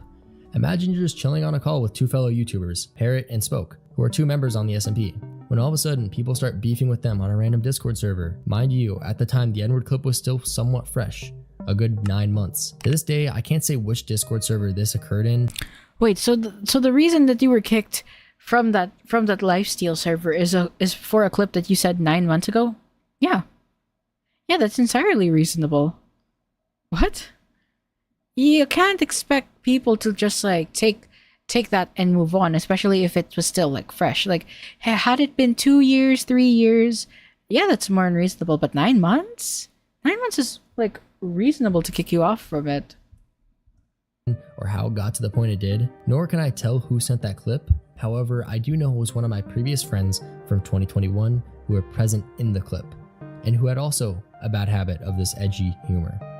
But I will say, the very moment this clip was sent, Parrot said, "Bro, you just got cancelled." I'm sure you can tell my memory of this is all very blurred, but one thing led to another, and eventually, one morning I woke up removed from Lifesteal, everywhere, alongside a big message from Parrot. Just a text wall of PR to protect his brand. A lot of you likely remember that for some reason I just didn't care about being labeled as a racist, or didn't seem to at least, but why? You see, every Minecraft SMP has its fair share of friend groups, however not all of them mesh well. This tends to lead to a lot of content friends, I call it, where these creators only appear as friends for the purpose of creating content, even if they don't get along. As I mentioned, I thought I was very edgy at 15 years old. That didn't quite mesh well with the PR-oriented members of Lifesteal. Just for so they're like the woke. Are they like the woke Minecraft people? I just call them like woke Minecraft people since that's it. It's just like the performative ones. But yeah, like if that clip was just 9 months old, I feel like they were right to kick him. Cause it's like how would you know that he has changed? Right? You need like a bit more time, and you can't like if Lifesteal was like a more family friendly server, or like a more politically correct server like Dream SMP was, then it would make sense. Makes sense. For example, YouTuber Print never liked another member by the name of Clutch, but he had to tolerate him for the sake of Lifesteal. He even ended up getting Clutch kicked from Lifesteal for following the Tate brothers on Twitter. When it comes to Zam, oh boy, does he not mess around. McClutch, a fellow Lifesteal member, tweets the following: I understand you are uncomfortable, but there's no reason to make a thread like this. It just looks like a sad attempt to cancel someone. In a response to a tweet outlining how a person named Wiz Okay. Realistically, though, what does this have to do with your allegations of misconduct? Why are you dragging like other people's drama into your response video? Like, what is the relevance here? I'm here to listen to what you did, not what other people did. So far, this is just like a poor response video. This is such a poorly made response video for me. Like, this section reeks of deflection. Why is it? Let's take like a whole 5 minutes. You can just shorten this to 2 or 3 minutes. harassed and used artists for free art. These claims were stupid. I'm not gonna lie. They basically just talked about how Wiz killed them over and over in a Minecraft server and considered it harassment. Yeah, that's literally it. You're probably wondering what this has to do with Prince Zam. Well, he decided to defend his little kittens, who were going after Clutch by saying, I'd call this disappointing, but you've made me disappointed for a while now, with a picture attached of Clutch following Andrew Tate on Twitter. This is only one example that was brought to light. I will briefly mention there were some edgier members that I was friends with, but for the sake of their reputation, I won't be name dropping them as they've meant no wrong, and I'm sure they've changed since then. I would just like to make it a small point that every creator is human and has their faults. It's a matter of who keeps it under wraps and who ends up getting exposed that separates them. That doesn't mean I'm not responsible for the N-word clip. It was a mistake. But like I said, my 15-year-old humor died about 4 years ago. However, this all is what inevitably led to the clip being leaked and my removal. I never said anything about it given I just didn't care to try and find my way back, especially considering SMPs aren't passion work, but rather simply money farming. But this worked against me as it looked like I just didn't care about being labeled a racist. So all of this is to say that is simply not the case. Wow, we took like that long to go over that one. You could have just made the point in 3 minutes. Also, the person who removed the other guy for following Andrew Tate is a retard, because a follow does not mean you endorse someone. Like, it's so stupid. It's so stupid. What is... These Minecraft creators make my head hurt. Remember what I said? With that all off my chest, let's talk about when a certain group of individuals took the already bad situation and made it much, much worse. Yeah, let's talk about...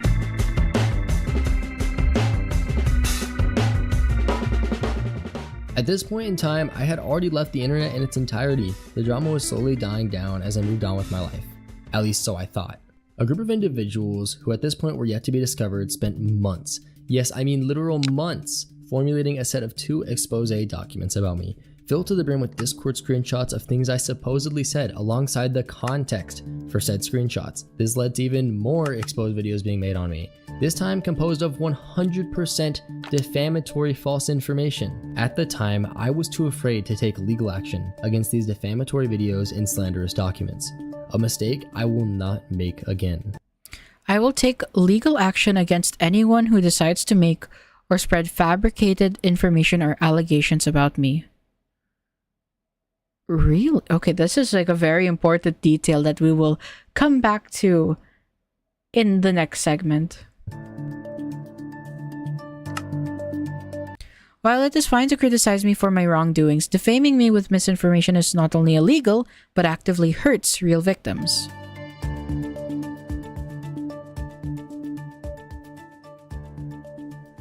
Before I prove to you that these were fake, let's talk about what resulted from this. Because of these documents, my family, my friends, myself included, were all ruthlessly attacked in a more wrathful manner than anything I had ever experienced before. I had people harassing my own sister. What the fuck? God, you're so tight, you hot little sister. I'm going to touch you in your... I don't want to read that. I don't want to read that. I really don't want to read that. They were threatening to rape his 15-year-old little sister. What the fuck? In the most disgusting ways imaginable. People were barraging my mother. Hello, I have some problems with Spencer. and I wish for him to stop grooming and texting my 14-year-old sister, and if he does this again, I will personally do something about this. Please talk to him about this and keep me updated. I will personally come to your guys' house to chat about this with the police if this happens again. I don't get my family. This is fucked up. Why do you involve a guy's family? He did something wrong. What he did was inappropriate. What he did was disgusting. He shouldn't have inappropriately talked to that 14-year-old, but why are we involving his family in this? His family has nothing to do with what he did. My extended family fired from their jobs. People doxing and... Bro, okay, Loki, I think someone's near my house. He's been begging to tell me when I'm home. Swatting my old friends for a situation that not only didn't exist, but one that they had no involvement in. Not only that, these individuals, among others, who had already previously hated me, mercilessly spread these lies around. I lost so many people due to them being so blindly believed. To make matters worse, all of these people in my life who previously forgave me for the Haley situation did not forgive me for this one. For this situation that didn't even happen. Now, I know you're waiting for me to prove these documents and videos as fake, so what if I told you that the person who faked these documents admitted to it and I have proof? Moreover, what if I told you the person who first exposed me over a year ago, 9 takes, was subsequently the person who this individual admitted to? 9 might be the last person you'd expect to come on this channel and clear my name of things that didn't happen. After all, he had made several videos attacking my past actions, but I'll just let him speak for himself. Oh. As I stated in my original video, Sponker's actions with Haley were not okay and never would have been under any circumstances. Personally, I've seen him take the steps to better himself as a person, and over the past year, I can honestly say he has. My second video was completely debunked by myself and 2 other Discord users. The person who faked them has been going around making fake screenshots of multiple creators. Can you shut up? Like, seriously, stop exposing my shit, bro. I don't want to go to jail. I'll fucking show explicit nudes of you if you do. I am 13. You? What the hell? Truly the duality of the internet. Saving a victim by making more victims. Like, no, because the attitude of the internet is if they perceive you as a groomer, sexual assaulter, rapist, etc., it's like people want someone to attack. They want someone to like focus their rage on. That's why they like harass. They do it like mercilessly. But for me, like, I think it's like, if you're gonna harass someone, harass him, just not the family. Keep the family out of it. They are not involved in the situation, so you do not have to go and attack them. Like, attack Sponker for all I care, but don't go and attack his relatives, his friends, his IRL friends that had nothing to do with the situation whatsoever. Creators. Initially, Sponker had an idea of who faked these screenshots when he remembered that he previously got a DM on Instagram from the name Hello there, Sponker. Now you might be questioning why I'm messaging you. Well, I'm willing to make a deal and offer you salvation and revenge against Sharpness, whom exposed you for being a groomer. However, what if I tell you there's a way to escape your problems and turn the tides against Sharpness? I'm willing to create fake documents. What the hell? Amelia Cuevas. That was subsequently named in both of the fake documents. The individual offered to fake documents against Sharpness for salvation. Given their name aligns with the ones in the now deleted documents, this person is more than likely one of the individuals involved in faking these documents. Granted, while Sponker's been gone from the internet, I've spoken up about this on my community tab and in my Discord server, but he's been away and hasn't had any time to disprove these allegations. This is exactly why he ended up deleting his channel. These allegations were left floating around to be believed, until one day, the person finally admitted to it. In such a disgusting, casual way too. After talking to them, they finally say, "Haha, you got me. You spent months formulating these documents to do damage to Sponker with this one set of allegations than any of the previous ones. All you say is, haha, you got me." This person clearly has some screws loose, and as I'm saying this, you'll see the very clear evidence rolling on the screen. If you don't believe that these... I'm sorry, there's no excuse for the actions I've done. I have no comment. You're actually disgusting, dog. Never come back to my community again, fucking freak. Alright. Hey, could you send me the 2 Google Docs and Sponker again? What was Eilena's Instagram? These documents were faked. The fact that I am here on Sponker's channel to say that they are fake should be proof enough. Believing these documents was a massive oversight on my part and should be outlined by myself and Sponker in this video. I've stated this when I first found out and I'll say it again. The person who faked these screenshots is disgusting. Faking stuff to this caliber or even in general should warrant jail time. With that being said, Why did I even decide to participate in this video to begin with? For a while, I was forcefully put in a situation where I was updated on Sponker's day-to-day life, as I was the one who made the video on him. There were plenty of people DMing me, trying to find ways to get me to damage him even more. Eventually, someone faked a return video from Sponker, and I jokingly found his Instagram and messaged him. This led to a full conversation where I started to see that this was not the same person I exposed anymore. As we were talking about how to even go about clearing the air, word started getting around pretty quickly. As a result, people went and doxed Sponker's innocent girlfriend, her family, and her school. Just for people to try and lie to me, saying that his girlfriend was 14 turning 15, when in reality she was 17. That's right, a 2-year age gap. The same high school grade. I was 17 as a high school senior, half my class was 19, the other half was 17 and 18. And this is, hopefully this doesn't get the school taken down, but if you can believe it, some of the 19-year-olds were dating the 18 and 17-year-olds. That's pretty normal shit. All of this was because people really wanted me to continue ruining Sponker over literal lies. And just when we thought things couldn't escalate more, they did. They did. They did. So it's like, what he did was wrong, but you know, like, by doing this, by organizing a smear campaign against the guy, you're just making it easier for him to dismiss the actual wrongdoing that he did. It's like, oh my god, he actually did something wrong. But since you lied and made like numerous false statements against him, since these 3 people did that, like these anonymous people, Kaneko Bread, Eilina, and other people, you made it easier for him to get away with the actual fucked up thing he did. Holy shit, this is why I hate false allegations, bro. You know, like, false allegations make it easier for people to dismiss the true and wrong actions that they did. It gives them an out. Because if this was false, then this other thing could be false. Like, you know... Oh my god. Sketch Squad was the name of my YouTube friend group before I got shot out of it after being exposed. But nearly a year later, I was reunited with them in the most odd way possible. Nine and I had a group chat with one previous member of Sketch Squad, Zuriki. The reason being, Sketch Squad had become the targets of a malicious group who may be arrested and charged given the evidence being gathered. So much so that these individuals may face real jail time as this video is being made, because this sadistic group committed an absolute plethora of crimes. For YouTube reasons, I can't go into exactly what happened, nor talk about too many details of an ongoing case, but one of the major crimes involved is the distribution of involuntary, explicit photos of subjects under 18 years old, some even being of toddlers. These— What the fuck? People were spreading around CP?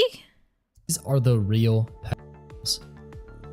As a result, a group chat was made via Zuriki. The group chat consisted of 4 out of 5 members of the original Sketch Squad, plus 9 takes and myself. Sketch Squad was largely the target of the crimes, and 9 and I were both valuable resources for gathering the necessary information to get these freaks incarcerated. Now, at first, the Sketch Squad didn't get along with me given they had not spoken to me for nearly a year at this point, still believing I'm the same person I previously was. Granted, they forced themselves to tolerate me as I was a valuable resource to their investigation. After 2 months of evidence gathering flew by, Sketch Squad finally had enough evidence. It is not normal for you to say you want to kill someone, even if you're angry or upset. And Auntie can see that, obviously. I don't know Auntie at all, so I don't know how to help with that. I'm obsessed with Auntie, as I'm sure you could already imagine. She hasn't talked to me today, and I feel horrible, like I genuinely want to fucking kill everyone. I don't like how she speaks in Rain's server, and how friendly he is with her. I looked at their interactions and wasn't happy, and I'm just so fucking jealous right now. Evidence. Yikes. So one member submitted all of this to a detective. But something else started happening. Sketch Squad also started to see that I'm not the same person I was a year ago. So although this group chat's purpose was to gather evidence on criminals to punish them, it also served another. This is something I never thought would happen. Considering I told myself I'd never go back to Sponker, to be in this position where the people who were so close to me previously saw I've changed and grown as a person, that gave me more than enough motivation to speak up on what's true and what's false. Regardless of what becomes of this, I am owning up and clearing the air.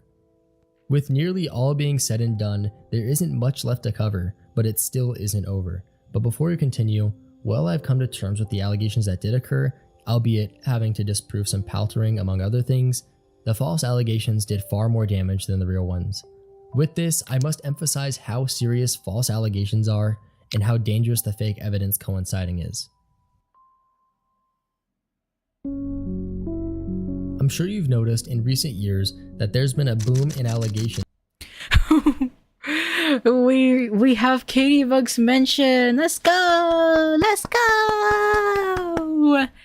Katie Bugs, Wilbersut. Oh my gosh.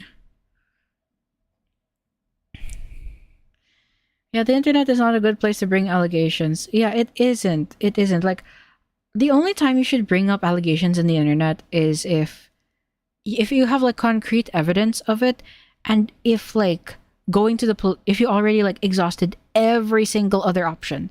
That's the only time you should go out to the internet for it. Because the problem is, if you make allegations against a popular creator, you're gonna have your story dissected and gone over through. Like, people are going to pick it apart because that's the nature of the internet.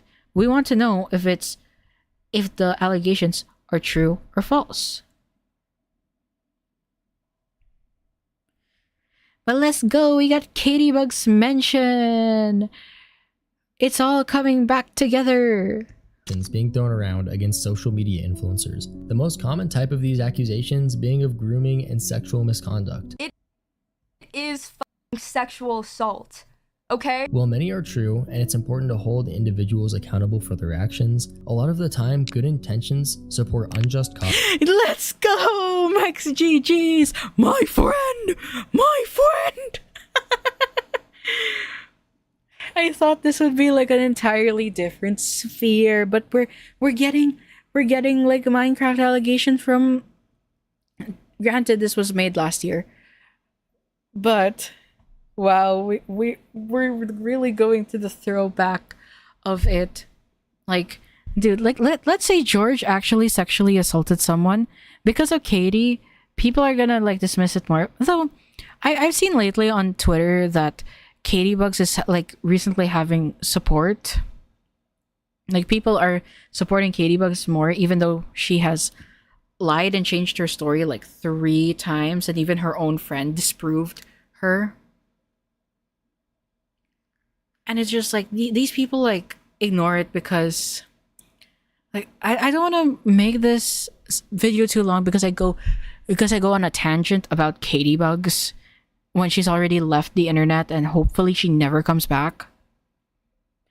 But it's like people want a target to hunt down. And George was that target. And simply because of the Dream drama back in January, that's the only reason why it got relitigated again. So yeah. Causes when misinformed. Thanks to this, false allegations have become a huge problem as of late. When someone gets called out, it's always a race to find the next so-called groomer for clout. I don't want him to be deplatformed. I want to see footage of him being attacked. Yeah, these are the deranged motherfuckers on Twitter. Hey, a featured content creator was revealed to have sexually assaulted someone. It's like these stupid fuckers. Like, idea of sexual assault is like, oh yeah, like I was like cuddling with him, while like drinking more alcohol. And sitting up and back down there and not going with my friend out when she was barfing and sick. Like that's not sexual assault, bro. That's just regret. And it's like how... It's like 50% of human interaction is nonverbal. A lot of it is body language. Her body language showed that she was comfortable. If you see someone being comfortable, you don't need to ask. And if you are uncomfortable, you voice it out, because no one's gonna help you. No one's going to help you voice it out. If you show behavior that shows that you are comfortable when you're not, Oh, well, people won't really know, you know? What this means is that real victims are often left to drown in a sea of false slander directed toward other innocent influencers. It also prevents victims from speaking up out of fear they'd eventually be labeled as just another false accuser. I'm not saying I'm 100% innocent, I'm far from it, but a lot of the time spent going after me for things that I didn't do could have been better spent on helping unheard victims of sexual abuse. Consider that rumors were carefully interwoven with the actual events involving Haley, exaggerating the situation. Additionally, the deliberate effort to fabricate evidence, as seen in the 2 falsely created documents aimed at tarnishing my reputation. Or the fact there was a whole 2-month period where the individual Waters, and I can only assume others, deliberately faked not 1, but 2 documents, because they knew that it would be believed considering the real situation that occurred before it. Whilst I'm not an expert on faking evidence, because why would I be, I'll just refer to Dream's response to really show you how easy it is to fake stuff. XQC, I know you're probably watching this. I want you to address this. What do you have to say for yourself? It's irrefutable proof. Look, here it is on a second phone. Prove to me you didn't send me this video. No! No! No! Yo! Alright, this is too far, bro. Okay. Yo, I see me text you said, yo, I'm exposing it, that it's gonna be fine. Guys, that was too far. Or Pokimane, you've been getting some hate for your cookie prices recently. And I don't mean to expose you, but you did say this to me. And I think that's disgusting. What do you have to say for yourself? What more proof do you need? I also have the cookies she sent me and a signed note from her. This is irrefutable evidence. You get the point. I made all of those pieces of evidence in 10 minutes with only free programs. What's stopping anyone from going and making a fresh account, faking evidence, and then accusing a person? You know, like, the scummy thing about this is that Pokimane, like, he explains it in the video, and Pokimane, like, used that to shit on him back in January when he cleared the situation up. It's just like... You know, like, even though Dream, like, disproved his allegations, you still have retards on Twitter trying to spread the fact that he's a groomer, especially the Brighton bastards. And I'm gonna tell you something right now, like, I'm just waiting for the perfect moment to make another video on the Brighton bastards. Because, you know what happened to I'm Alex? It's gonna happen to them. I'm predicting it right now. People who engage in these sort of behaviors, who falsely spread allegations, they have their own skeletons in their closet. The hate of something vile. I immediately saw the opportunity in this and screenshotted Dream's fake DMs with Pokey, posting a tweet as if it was real. This tweet did well, fooling many people at the time. I was then community noted, so I did the only logical thing and edited the community notes to agree with me. I was not the only person or the most successful person who saw the humor in this. One got 51,000 likes and forced Pokimane to respond to it, and Dream had to apologize. This was so genius of Dream because it shows how the most obviously fake misinformation can spread so quickly. Be careful what you believe and ask questions. Believing real victims is important, but not believing fake victims is very important to real victims too. When personal emotions get caught up in bringing people to justice, hatred can quickly become reason enough to accept any evidence as trustworthy without verification and use such evidence to ruin its target's career, their friendships, their life. This typically happens to content creators, as doing this to a random individual with little to no reputation nets them absolutely zero satisfaction. Take, That's for true. example, all the people who had previously hated me, the people who would dox me, swat me, stalk me for absolutely zero reason 2 years ago. These sadistic freaks will use false allegations to validate their disgusting behaviors to continue doing it, to an even more sadistic standard. These same people validated their behavior with the very real situation that occurred, but that definitely does not make it any better. There are even people wanting me to actually be a pedophile, solely because it makes their hatred for me feel that much more satisfactory. The fact— Yeah, like, I hate that meme. I hate that meme, like, with Tariq Nasheed in the... When the random e-celeb you dislike for just being dumb and annoying and unfunny is finally assaulted for a legitimate reason to dislike them. Reply to limited tweet about the Haley situation. You should hope, when there's allegations coming out about a creator, you should hope that they are false. Because if they are false, then that means there's no victim. Like, why are you happy that there is someone being victimized? You can like someone. You can dislike someone for being dumb and annoying.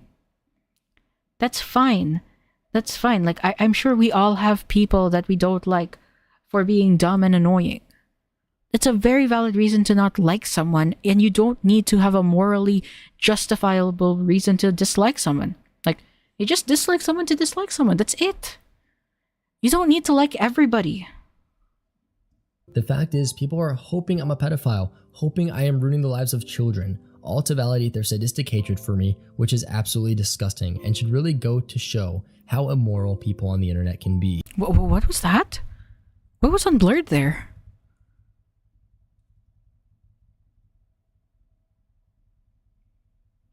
What was being unblurred there? Huh? Come on, bro. Show me what was being unblurred. I'm like pressing my comma button a lot now. Bro, someone tell Sponker I'm trying to fuck. I want him so bad. Please, I'm asking nicely. Please, I'm begging. Please, please. Ask for nothing then Sponker to respond and give more Sponker pics. Bro, so fine. Please, Sponker, please. Motherfucker wants to be groomed. By him? Yeah.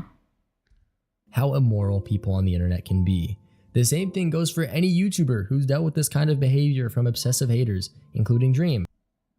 Speaking of Dream, someone who's very clearly not guilty, he's had people unnecessarily attempting to drag him into this controversy. People joke about things like Sponker trained Dream to touch kids, and Sponker trained Dream to be a pedophile. The people making these jokes very clearly aren't concerned about any potential real victims, whether it happened to be me or Dream being the said perpetrator. People were celebrating in the replies. Celebrating in the replies of a tweet that's supposed to be about a child being sexually abused. That is not okay, and just shows that you actually don't care. They don't care about the truth. They don't care about what's real. They care about saying whatever they can to ruin my career. They don't care about victims. Especially considering Dream is innocent, these individuals just want to use allegations. I feel like I want to, I really want to look back on a Dream allegations. Like, I'm probably going to watch if like Nick or Chud Logic covered it. I would need to check about that to see, because I feel like I want to like refresh my brain. But I remember like when the allegations were coming out against Dream, I messaged one of my best friends and I told him like, oh yeah, there's allegations going out against Dream. And this was before it hit the mainstream. This was when it was just on Kiwi Farms. And I said, I read through it. It was like, it's just a cringe e-flirting. It's not like creepy shit that what Carson was saying to the girl. So yeah, like, even before Dream's response, even before everything that happened, I already clocked it as bullshit. That could have been very real. Also, don't trust the septum piercing, this style of eyeliner. I'm sorry, bro. And that the fact that she's white, these are all red flags to me. Like this is something like whenever I'm covering allegations, like a person's appearance can tell more than what you think. Obviously, it shouldn't be the BL end all, but this was the red flag for me. To validate, yet again, sadistic jokes and bigoted behaviors. With this, people always rush to use the excuse of how certain creators abused their platform to deplatform said creator, when in reality, if said perpetrator, take Dream for example, decided to run an anonymous brand, they could do the exact same thing of abusing their platform, except discreetly. People love to deplatform creators with that excuse, but fail to realize it opens the door for repeat offenders to never get caught. It's hard to talk about false allegations and real allegations in the same video. Attractive women are red flags. No. It's not like all attractive women. I'm just saying, if they have the e-girl type of eyeliner, like mascara thing, and they have the septum piercing, I just take it as a red flag. Like, that's just a red flag for me. But obviously, I'm still going to cover like a situation fairly and listen to what they have to say. Twitter doesn't care for the truth, they just want to bully. Yeah. It's Twitter. Twitter thrives off Twitter's like Twitter earns from being negative. That's how it is. That's how Twitter works. Twitter thrives off of discourse. Like, that's why it goes around. That's what makes Twitter Twitter. Here. So just to reiterate, not in any way am I saying the Haley situation was false, aside from the paltering which we've covered. This is just to set an example that there very well may be more false Haley allegations buried under the real situation that I have yet to discover. There could be even more false Haley allegations that just gain zero traction but still exist. For example, more fake screenshots, rather pertaining strictly to that situation as opposed to a brand new one. I'm not entirely sure. Regardless, a majority of what is being said about false allegations is pertaining to Chapter 6, where we talked about the set of false allegations that were meticulously made to ruin me. Even the false allegations, in a way, are still my fault. They wouldn't have occurred if the Haley situation didn't happen to begin with. Not only that, but the whole Dreams Trainer brand definitely caused a chunk of my fanbase to be somewhat obsessive, as they were derived from Dreams fanbase, and this includes having obsessive haters. When all is said and done, false allegations are a huge problem, and my advice to you would be to question everything you see before assuming it's true. Yeah, that's what I do. Like, this is like questioning stuff. I've always like questioned stuff since I was a kid. Like, I think when it came to false allegations, my first like experience with false allegations was the Slazo drama. That was the one that made me skeptical. Like, I think that was the situation that made everybody skeptical, because prior to Slazo, false accusations they were never really like pushed around. Like, it was very rare. But then after Slazo, it started to multiply more. That's why you have people who are very skeptical of certain victim stories. And if you want someone to blame for that, blame I'm Alex. I'm Alex. Like, believe all women. The reason why people don't believe all women, blame I'm Alex. That guy was the one who made the false allegations against Lazo, because every time there's like an allegation of grooming or sexual assault, people will always point to Slazo. Like, that guy's entire deal, his entire name's like just been associated with being the prime example of false accusations. So, Twitter people, if you are watching this and you hate me for doubting the Minecraft people's stories, well, blame I'm Alex, because without the Slazo situation, I wouldn't be like this. And honestly, that even includes this video. Okay, What you learned what specifically in this video did happen and what didn't, what had occurred, happened when my identity and who I used to be was completely different from who I am now. So with that all being said, I hope you now can understand how deeply sorry I am to Haley and everyone involved for what had occurred back then. I know some of you looked up to me and I have most definitely disappointed you. So I must reiterate as well that I deeply apologize to those of you I've disappointed with my actions. I've taken this last year to work on myself, change, and grow as a person. There were actually 2 members of the Sketch Squad who never forgave me. Similar to how I know a lot of you watching may— Doubting is normal though. Yeah, it is normal. It is normal. But if you go onto Twitter, you're gonna be shat on. Like, bro, I was ratioed so bad during the "Hey, I'm Rue" shit, where she accused Wilbur of grooming, all because I said I'm skeptical of her because she lied about George Not Found. And I was fucking raped by the Twitter mob. And like, I even got blocked like by the Midas guy. The guy who like constantly perpetuates like false allegations. Like, shit.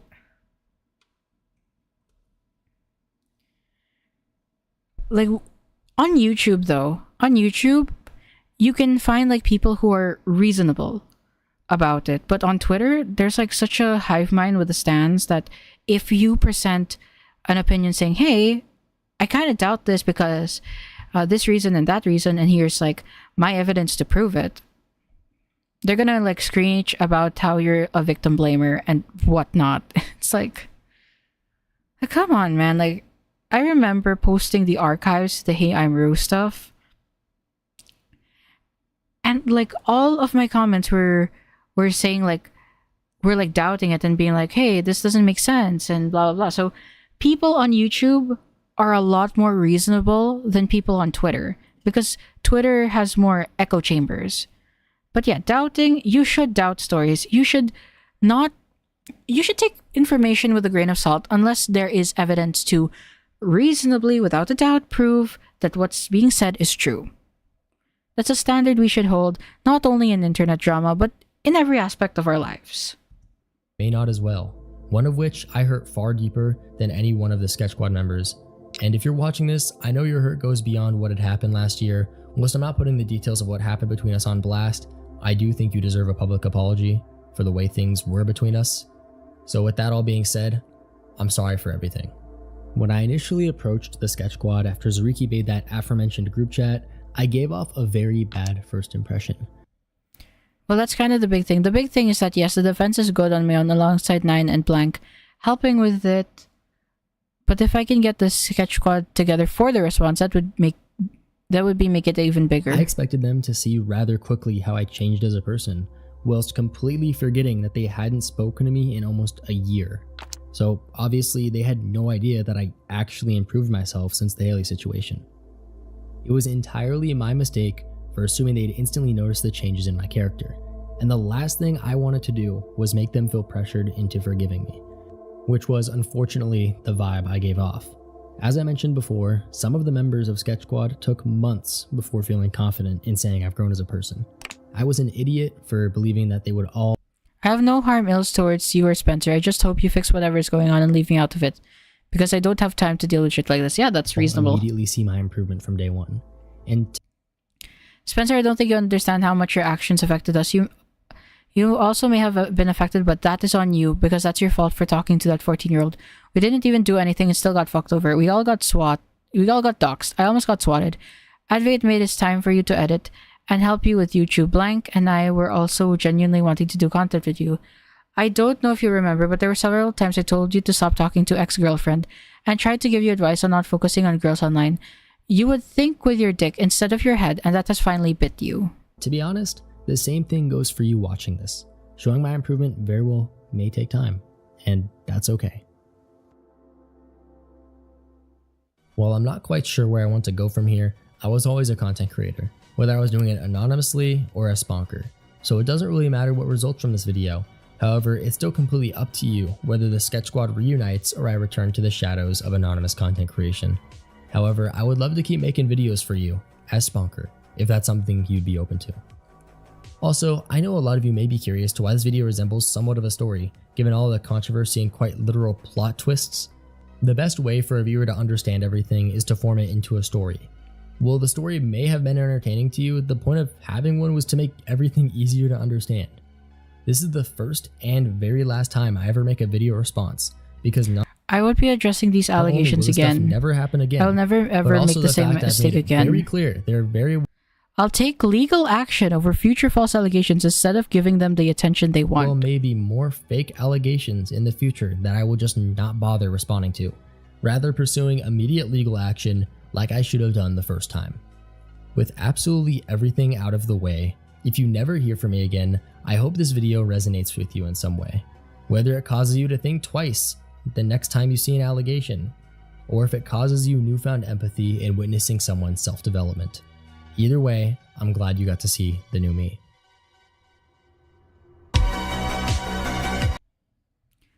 Okay, so...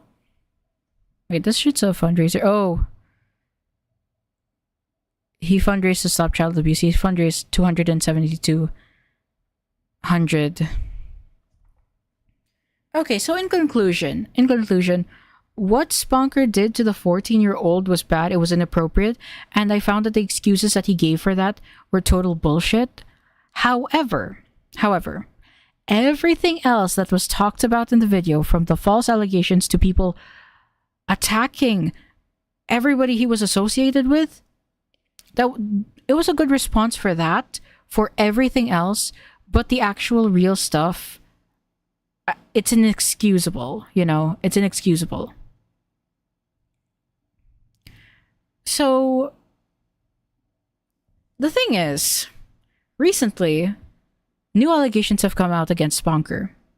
This time, it's not grooming, it's sexual assault. I'm just gonna I just need to take a quick bathroom break, but when I'm back, we're gonna go through it, because I have it archived. So yeah, see you guys in a bit.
Okay, I'm back. I'm back from bathroom break. So, what are the new allegations against Sponker? Like, we've just gone over how he had grooming allegations against him. He did, like, act inappropriately with the 14-year-old when he was 18, but everything else that was levied against him was basically false and fabricated, and the person who made the false allegations admitted to that. However, recently, it was just like a few days ago, like it just came on my TikTok feed about this woman making like essay claims. So yeah, and I archived it here, and it's like, well, nobody really cares about it because it's only received 23 views, but on TikTok? On TikTok though, bro, it popped off. Oh shit. Where? Like, this shit popped off.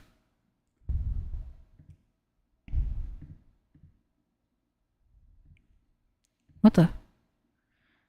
Oh my gosh, this is so annoying. Like, every time I open TikTok, I have to do this stupid, like, puzzle thing. But look at this. 4.2 million. Like, she usually gets, like, barely 1,000 views. But when she says that she was essayed by the Minecraft creator, 4.2 million. And then her succeeding explanation with evidence, she says she has evidence, 109.6k, 44.4k. And I remember, like, I made like some tweets about it. Like, it's around here. So I said, does anyone know who this girl is? I doubt it's someone like Dream or Wilbur, since it's semi-popular Minecraft YouTuber who did it, but apparently she'll post a video soon. And I said I tried searching for her mentions, but it only seems like she's popular on TikTok, and it came on my FYP. Unsurprisingly, this is the video that got traction. And my mutual Heatherspout said, I would be surprised if this girl has ever had sex. Like, come on, man. Just because she has a bit of Cork Chungus energy doesn't mean we dismiss her. So I said, she posted her videos, and the raper is a guy named Sponker. I called this guy the raper. And I said, gonna compile everything later. And this person says, all of the people just jumping on the Cloud Chaser train, it's the Minecraft YouTubers. They seem to be targeted. No, I don't know why she just like came out right like then. But I said here, because I posted the archive of it. And I pre-watched it. Like, to be very clear, I pre-watched it. So these were my initial thoughts. So the essay in question was that he forced her to give him a blowjob. According to Jazz, she said no repeatedly, and if it happened, if what she's saying is true, it's sexual assault. Like, if she did not give consent to a blowjob, that is, and says no repeatedly, it's sexual assault. And it happened 2 years ago. In 2023, so I don't know why she didn't choose to, come out about it when he's had like several allegations against him. But it's not like Katie Bugs. So let's go through it piece by piece. So here, on March 24, 2025, TikTok user by the name of http.jaslyn with 4 N's posted a video where she claims that she was SA'd by a semi-popular Minecraft YouTuber.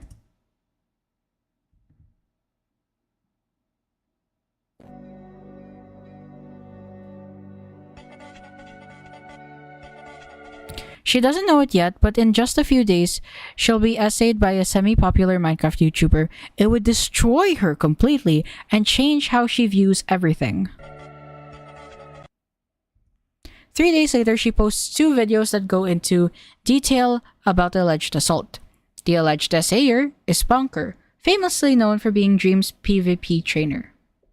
Before I go into detail about what happened, I do have to say I have the notes off on my iPad to the side of everything that I could remember and when to place my screenshots of the proof that I do have left. Hi, I'm Jaslyn. Or Jazz, whatever I've listed on my TikTok. This is my story on how I was by a semi-popular Minecraft YouTuber. I say semi-popular because he maybe had I think he had maybe 2 million subscribers when he was on YouTube. He had left YouTube because he was canceled for being So, yeah. A lot of people claimed that they think that it was in the Dream SMP, or they claimed all these other YouTubers, and I'm telling you that though he was not in the Dream SMP, he did have ties to Dream. The name of my is Sponker, or how I know him, Spencer Selman. Like I said, he wasn't in the Dream SMP, but he did train Dream in PvP. That's no knowledge. If you look up Sponker, you can see. Spencer also got canceled for saying the N-word. That was kind of everywhere for a while. I don't know. I had never dabbled into it. A couple of months ago, he came out with a video called How Allegations Ruined My Life. It was well put together. I even sent him a message on Instagram. So August 21. Wait, what? What did she say? Shit, I can't fucking see it. Wait. I can't see it. Let me go on her TikTok. Let me go on her TikTok. I need to see the video. I need to see like this because I can't read it. Before I go into detail about Okay. 8 what minutes. happened, maybe he had like, I think he had maybe 2 million subscribers. SMP, but he did train Dream. It was well put together. This. No. I had followed him because I really to get into the full story. Where is it? Kind of everywhere for a while. A couple of months ago, he came out. Ruined my life. It was well put together. I even sent him a message on Instagram. Okay, let me just screenshot this, guys. I'm just gonna screenshot this here. I'll copy it. Wait, let me just close my... We're gonna go on Imgur because I don't want to accidentally dox myself. And I'm gonna post it on Imgur so that I can like zoom into it properly. Okay, it's on Imgur. So let's see. Okay, so it's very hard to read.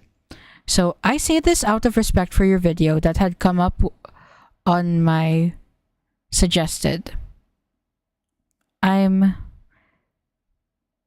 I can't read this. Coming back and your life to say anything more than what I have already talked about to you. I also know, and you know, I've already come to the point where before you did not do a lot of what was mentioned. Yes, I believed it at first, but you explained to me that it was false.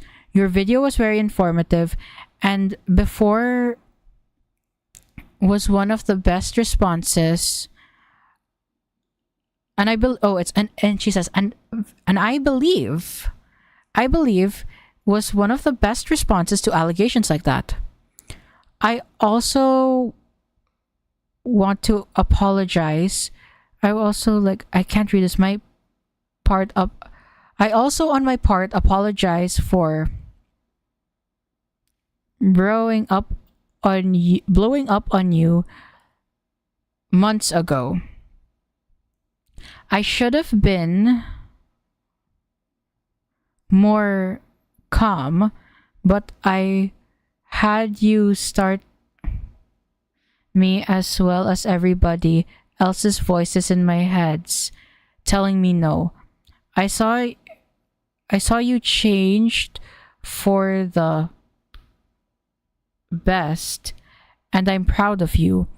I also hope your girlfriend or whatever, I know your said current girlfriend at the time, so I'm not okay. Basically showing messages of support. Okay. Oh, okay, maybe at this, let's say, after the dumbass people of this who would go after her.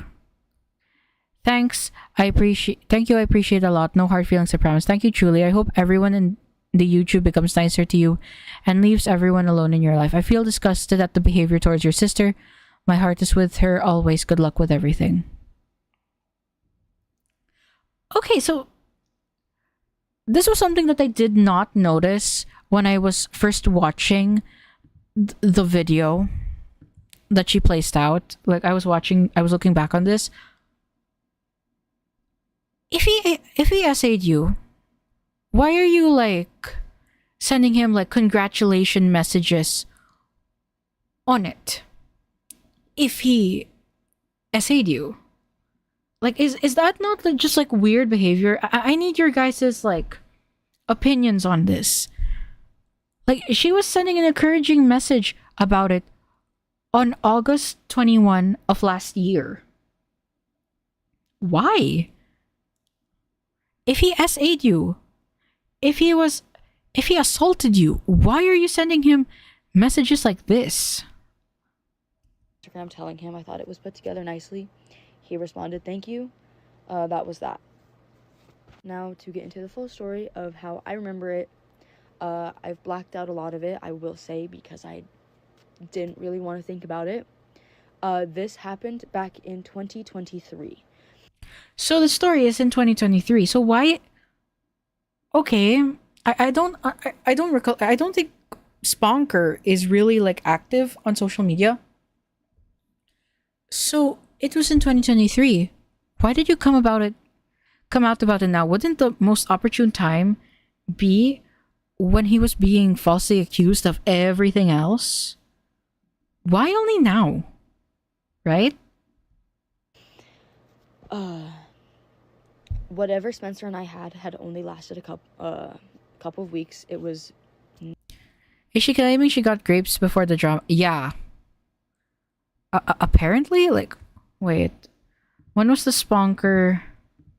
When was this? This was... Creeps are something that... Yeah, she got, like, SA'd. She stated she got SA'd, like, a few months before this video came out. So... I don't know why she's coming out about it now, and not... You know, like, the most opportune time to come out about it was when everything else was coming about. Everything else was, like, coming out about Sponker. So I'm just very confused.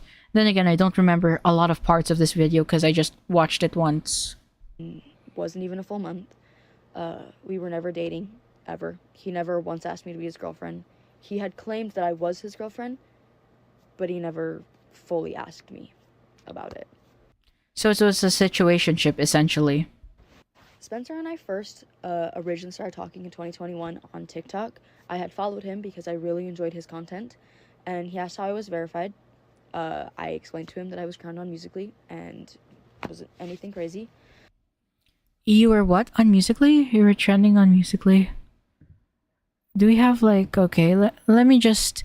She's a bit quiet. I never like noticed how quiet she was. You were what on Musically? I had followed him because I really enjoyed his content, and he asked how I was verified.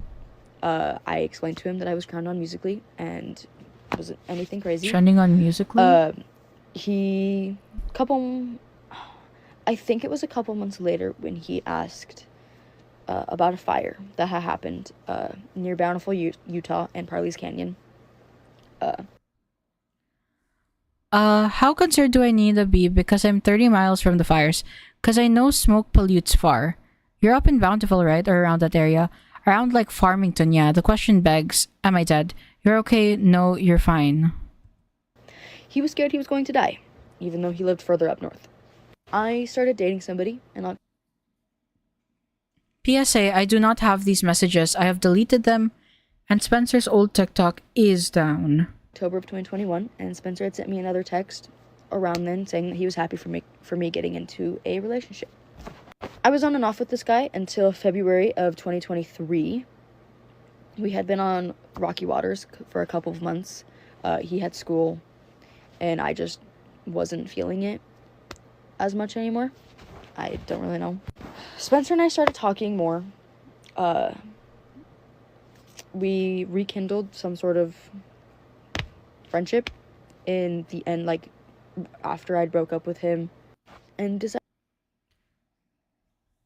Take note, during this time of this interaction, like Sponker was 18 and she was like 21 or something. Where is http dot? Because how old was? Before I go into detail about what happened. How old is she? We just need, because this was like about 4 days ago. I just want to know, how old were you? So she's 21 years old from Utah. So she was 21 and this happened 2 years ago. She was 19 and he was 18. Decided to hang out. I wanted a distraction from my ex, as that relationship was kind of a lot for me to handle, and thought maybe it could be fun. Maybe could be a good chance to have a good friendship with Spencer. I asked my older sibling to take me up there and asked my mom for permission. Okay, so it says here, to her mom, friend at Station Park, Addison said will take me. Who's your friend? His name is Spencer. He lives in Caseville, somewhere around there, and he's not a murderer or a kidnapper, I asked him. I mean, I guess. What kind of friend is this? What that mean? Just wondering. I've never heard of this guy before. Oh, because I just talked to him on TikTok for a while because he lived in Utah. He was a Minecraft TikToker. I probably brought something up saying he was scared about getting touched by the fire that was burning. The fire, huh? Bountiful fire, I think. Or the fire that we drove up and saw. The mom's good for being skeptical about it because you just met this guy over TikTok and now you want to meet up? Like, that's weird. Like, for me, that's weird. Because wouldn't you do a bit more verifying about who he is before, meeting up with him in real life? Just, like, for caution's sake. Jobs added. Oh, I see. I guess so. And then she sends the message. This was him getting scared of the fire. How old is he? He was 17. 17. He's a senior in high school. What? So she was the older party. She was the older party who was meeting up with a 17-year-old. Did she just tell us where he lives? Essentially, she just told us the area where he lives. So I don't know what's with this woman. Why that? I don't know why she didn't blur that out. I asked her on March 6th. Girl, I need to blur this out, bro. Oh my god, I need to blur this out. When I release this segment, I really need to blur this out, bro. What the hell? Why did she just dox him? Shouldn't you blur this? She just doxed this man. Holy shit. I believe I asked her early in the morning because I was playing video games. I believe I saw him later that day or the next day. I don't... The same. I saw him March 6th, around probably 6 to 7 p.m. remember exactly. I don't have... We had hung out near Farmington, Utah in Station Park, an outdoor public mall. We just hung out, walked around. He bought me flowers at a Harmon's, and we just enjoyed our time together. My mom ended up picking me up later that night and took me back home. Mom, what? Are you going to get me since Addison is sleeping? I don't know. She asked if you could pick me up and take him home. She did not say anything to me. How is she sleeping already? I don't know. She said she was going to sleep and was saying something about you picking up. Yeah, she never said anything. I wish she would have, since I have to wake up early tomorrow. How far away does he live? Again, you're just like, what is Caseville? What is that?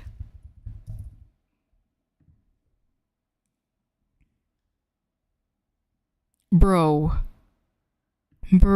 she just doxed him. There's only like 30,000 people living there. That was the end of that. March 10th of 2023 was the official day that Spencer... March what, 2023? March 10th of 2023 was the official... March 10th, 2023. Write that down, guys. Write that down. March 10th of 2023 was when he raped her. Official day that Spencer... Leading up to it, he begged and begged and begged for a sleepover because his dad and sister weren't home and he just really wanted me to sleep. Also, he was 17 when this happened. It's a city. Yeah, but... she said his full name. She said his full name. She said his city. It wouldn't take long for you to search up the white pages and find that guy. I'm just saying. Like, bruh. Sleepover? I don't know. I was really unsure about it. As I had to work the next day, I just wasn't really comfortable as I barely knew him. I eventually caved and later realized that was my mistake. Trigger warning, may I just add. The moment I walked through that door, He immediately kissed me. Wasn't terrible, just wasn't expecting it. Everything's fine, didn't say a word to me. Just said hi, and then we walked into his house. Okay, so he immediately kissed her, but I feel like we're kind of missing context on why he would do that. Cause that's just weird. Like, why would you just immediately kiss her? Unless she's not showing the full messages, right? Cause that's just weird. You don't like full on pucker up, go ma ma ma ma ma at someone when they just show up at your house. Like, that doesn't make sense. Do you guys agree? Like, that simply just does not make any sort of sense at all. Right? I feel like there's something that she's omitting, or maybe she just doesn't remember. Because from the text that she sent, she was starting to hang out with him on like the 6th? Wait, I need to check this. Luckily, we have the transcript ready.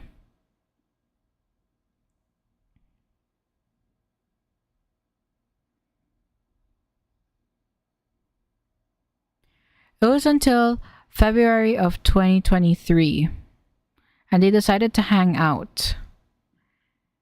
So on the 6th, okay, so they met like 4 days ago, and then he starts kissing her. Like, was there any like sort of flirtatious interactions that were happening before that? Like, why? I sat down on his couch in like a family room that they had in their house. We cuddled, and he continued to kiss me. Was not the greatest kiss for me. It was not the greatest kiss. What? It was not the greatest kisser. It wasn't even like small kisses. It was more aggressive kisses, making out kisses. So you made out with him. So like, from what I can tell, the kisses are consensual. So you made out with the guy. Okay. I didn't say much. I just attempted to kiss him, and everything was fine. He did love bomb me. I don't remember when. I don't remember if it was this day that I saw him or if it was the other day, but I think it was this day, that he was like, I know it's early, but I already love you. Not dating. I didn't want to say it back. I did. That was my fault. I didn't want to say it back. I did. That's my fault. What? What do you mean love bombing? You guys met in 2021, so I had assumed that you'd have like contact towards like 2021, 2022, and like the early months of 2023, right? So, is that love bomb? I don't think that's love bombing. Isn't love bombing a bit more intense? I don't think saying that I think I love you to someone like so easily is love bombing. Like, wouldn't love bombing be a lot more intense than that? Like grand romantic gestures and stuff. That's what I associate with love bombing. Kept kissing, and he desperately wanted me to give him head. I told him no. I repeatedly, continuously told him no. And it got to the point where he pushed my head down onto him. I tried to pull away, but he kept my head there.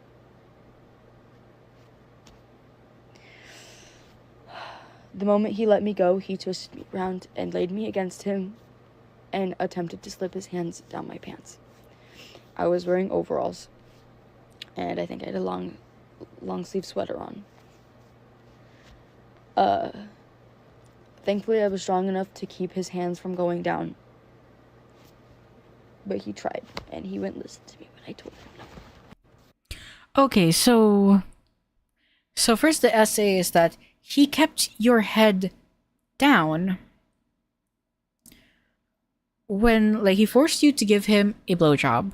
Then he tried to like slip his hand down your pants to do some finger banging. Again, like, forgive me for being very confused, but that's very intense, like, sexual assault. If this is true, that is such an intense, like, sexual assault shit. So, if he did that to you, why did you send him a very long and encouraging message? Mind you, at the start, like, where was this, bruh? Like, mind you, she sent... Come on, load for me.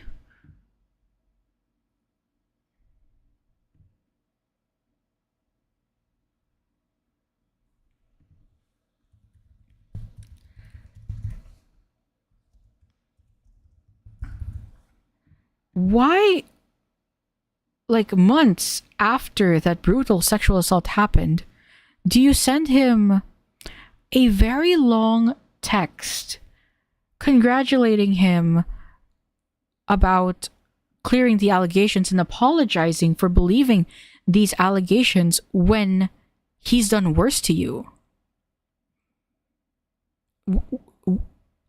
It doesn't make sense. And look here, like, I don't see any previous messages, right? There's no other message history. It's like, this is the first message that she sent. Because you see here, there's a view profile. And she sent this message out of her own volition. So why? Didn't he sexually assault you? Why are you dedicating this long message to him? Like a message of encouragement. Is it just me, or is that doesn't make any sort of sense whatsoever? I don't remember much leading up to the night. I blacked most of this out, like I said. When we got to this room, he was getting phone calls from his dad saying I needed to leave. I wasn't allowed over. Spencer didn't care and just hung up, put his phone on Do Not Disturb, and laid in bed. I was wearing pajama pants and one of his t-shirts. We were good until he told me to take my shirt off. I told him no. Wait, what? What? So, let me get... Why were you... Huh? Wasn't she wearing a long sweater and overalls? Why, after that situation... Okay, let's read the transcript here. He desperately wanted me. I told him no repeatedly. There's one... He let me go. He twisted me around, laid me against him, and attempted to slip his hands down my pants. I was wearing overalls, I think. I had a long sleeve sweater. Well, thankfully, I was strong enough to keep his hands from going down, but he tried and he wouldn't listen to me when I told him I don't remember much leading up to the night. I blocked most of this out, like I said. When we got to his room, he was getting phone calls from his dad saying I need to leave. I wasn't allowed over. Spencer didn't care and just hung up, put his phone on Do Not Disturb, and she was wearing pajama pants and one of his t-shirts.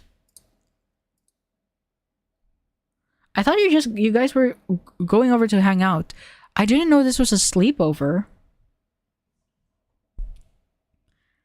So you changed out to your pajama pants after this guy tried to brutally sexually assault you. Why are you still there? Huh? I'm so confused. What? Wasn't comfortable with that. He kept telling me to take it off and that skin to skin was good for couples. Skin to skin was good for couples. Now, why would he say that if you guys weren't a couple?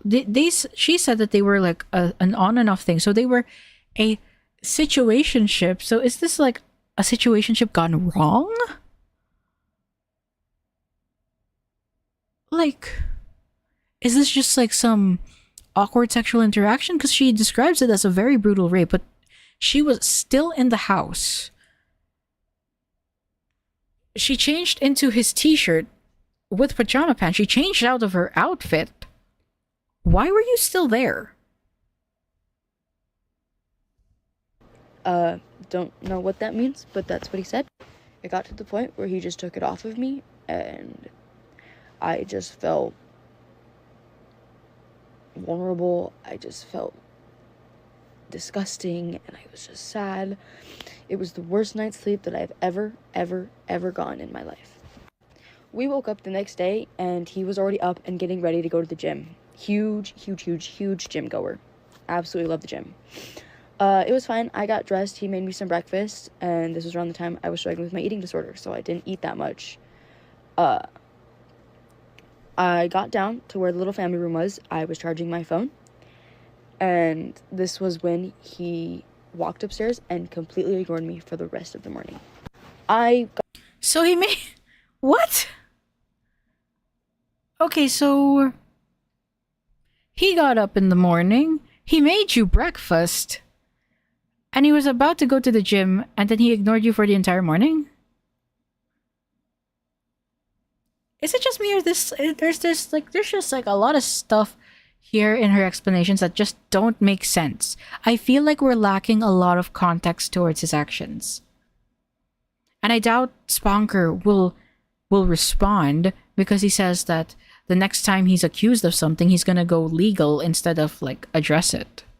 Got fed up, and I was just sitting there crying because I was alone in a house I didn't recognize, and he was just up the stairs, didn't say a word to me. I sent him a text. What? Did you try talking to him? We got into like a mini argument. I don't have the text for this. I deleted all those texts. I only have the text of what I have very recently. He ended up walking downstairs after a few minutes, gave me a hug, and said something along the lines of I was too much for him, and that a guy needs his space sometime after all that. Okay, so we're really missing a lot of bits and pieces of this. So I'm not sure what sort of argument that they had, but maybe she was being way too overwhelming? Like, guys, I'm not sure what to make of this, because, you know, like, I was like only half paying attention when I watched through this video like the first time. Like, I was playing Genshin Impact while like listening to this video for the first time. So I only got like the forced blowjob thing, but looking towards it and reading the screenshots, I'm just thinking, wait a minute, this is not like the full story. There's a lot of bits and pieces here that are missing. I don't know why. Like just from what I'm hearing, from the actions that she's taking, it doesn't... If the thing is true that he did like ignore her, repeatedly saying no as he gave her, as he made her give him a blowjob, that is sexual assault, if that is true. But I feel like we're missing a lot of stuff here, from the kissing to the fact that she stayed. He tried to do that, but she stayed with him till the night, till the fact that she slept over even after he did that. Isn't that like antithetical to what she's claiming? And now like she's crying because she was crying the next morning because he was ignoring her, and he was saying that she's being like way too much. And I saw people on TikTok eat this up. Back up the stairs to the living room on his phone, ignoring me. He was on the phone. I don't know with who. I just know he was on the phone call with somebody. I started crying more. I just wanted to go home. It was either I had to go to the gym with him or leave. And literally Okay, so it's like, it's either she goes home or she goes to the gym with him. So she sends a picture of, I think that's his cat. Yeah, that's his cat. I think someone might have to get me now. Mom, hey, you were awake? I don't want to text Scott. Pie. I guess someone would have to get me at 10:30. I texted Scott to try and wake someone up, but he doesn't see any messages. So this is around 8 o'clock in the morning. Everybody in my life was asleep. I spammed my mom, and after some time, she came. Sorry, I was pretty tired from having to wake up at 4:30 this morning. Oh, it's okay. Spencer is going to the gym around 11, and so I would prefer to leave before then so I don't have to go to the gym and be scared. Okay. I understand, but it's gonna take me a few minutes to wake up and get dressed, and then I have to get Scott to move his car since he's blocking Addison in. I'm assuming she doesn't wake up when you message her. Okay, that's okay. As long as here before 11, then it's okay. And yeah, I texted her Jackson and KK. I will do my best. Just be patient. I'm on my way. Okay. I'm driving with focus turned on. I'll see your message when I get where I'm going. I'm here. Where is you? Came and picked me up. I went home and to work. I don't want to be the side person, but I'm probably gonna have to do a part 2 because I still have half of my notes to go through to complete this story. I don't remember when. I don't know the day. I know his sister and his father was there. It was between March 12th through the 17th. March 18th, I got my birthday pictures taken. And he was mad because I was wearing like a corset thing and was upset that others would see me. That's beside. Okay, so if these people were like in a situationship and he's like mad at them revealing corset, then I guess like that's like shit guys get mad about. Besides the point, just thought I should include it, I guess, in my. Wait. I'm sorry for like for the fact that I keep on switching, but I feel like I want to Before check. I go into detail about. I want to check her Instagram because I know this person has an Instagram. Oh my god, I hate doing the.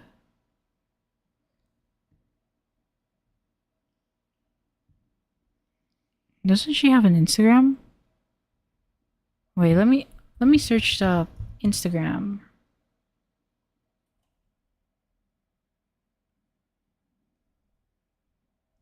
Right.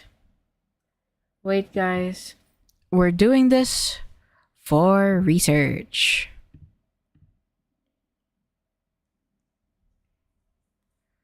Like, I think like if she had those birthday pics, wouldn't they be on her Instagram?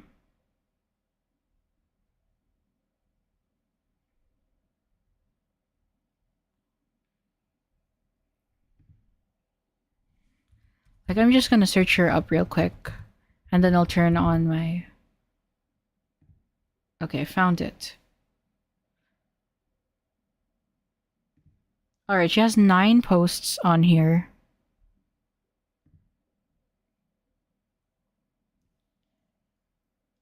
March 20, 2024.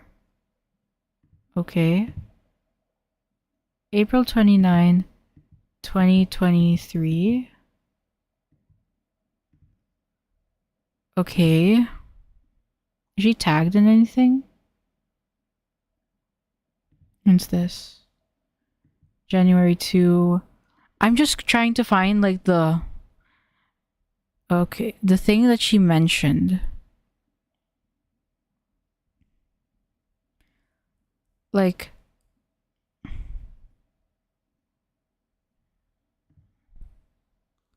Okay, this is 2020. Where's 2023? June, May, April. Is this in March?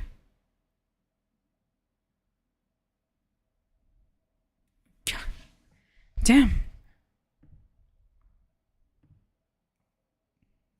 October 2022. Why isn't this one loading? Like, this one just simply does not want to load. I don't know why.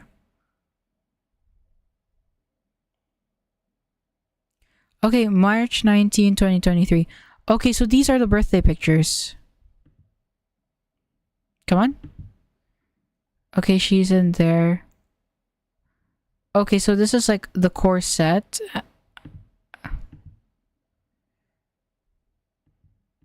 I mean, it's not too revealing. But this is like her 19th birthday. So she's 1 year older than him.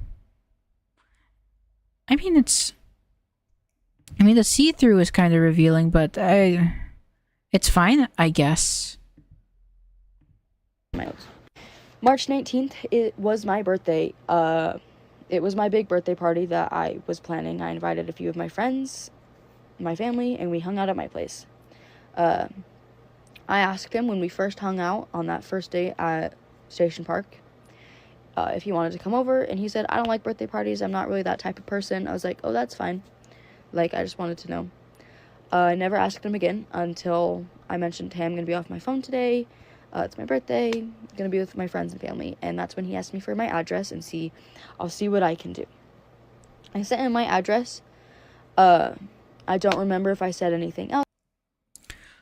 Okay, so you mentioned you're speaking with him after he essayed you, and you tell him it's your birthday, and he asks you for your address, and you give it to him? Guys, this doesn't make any sort of sense at all. She described the brutal assault, and then invites him over to her birthday party? I thought she wouldn't want to see him, like, ever. So like I said, I don't have the text. He ended up showing up that night. He was very touchy and made sure I was by him 90% of the night. I was uncomfortable and I tried to get away from him, but he would kind of get upset if I was away. He was upset. So he was touchy.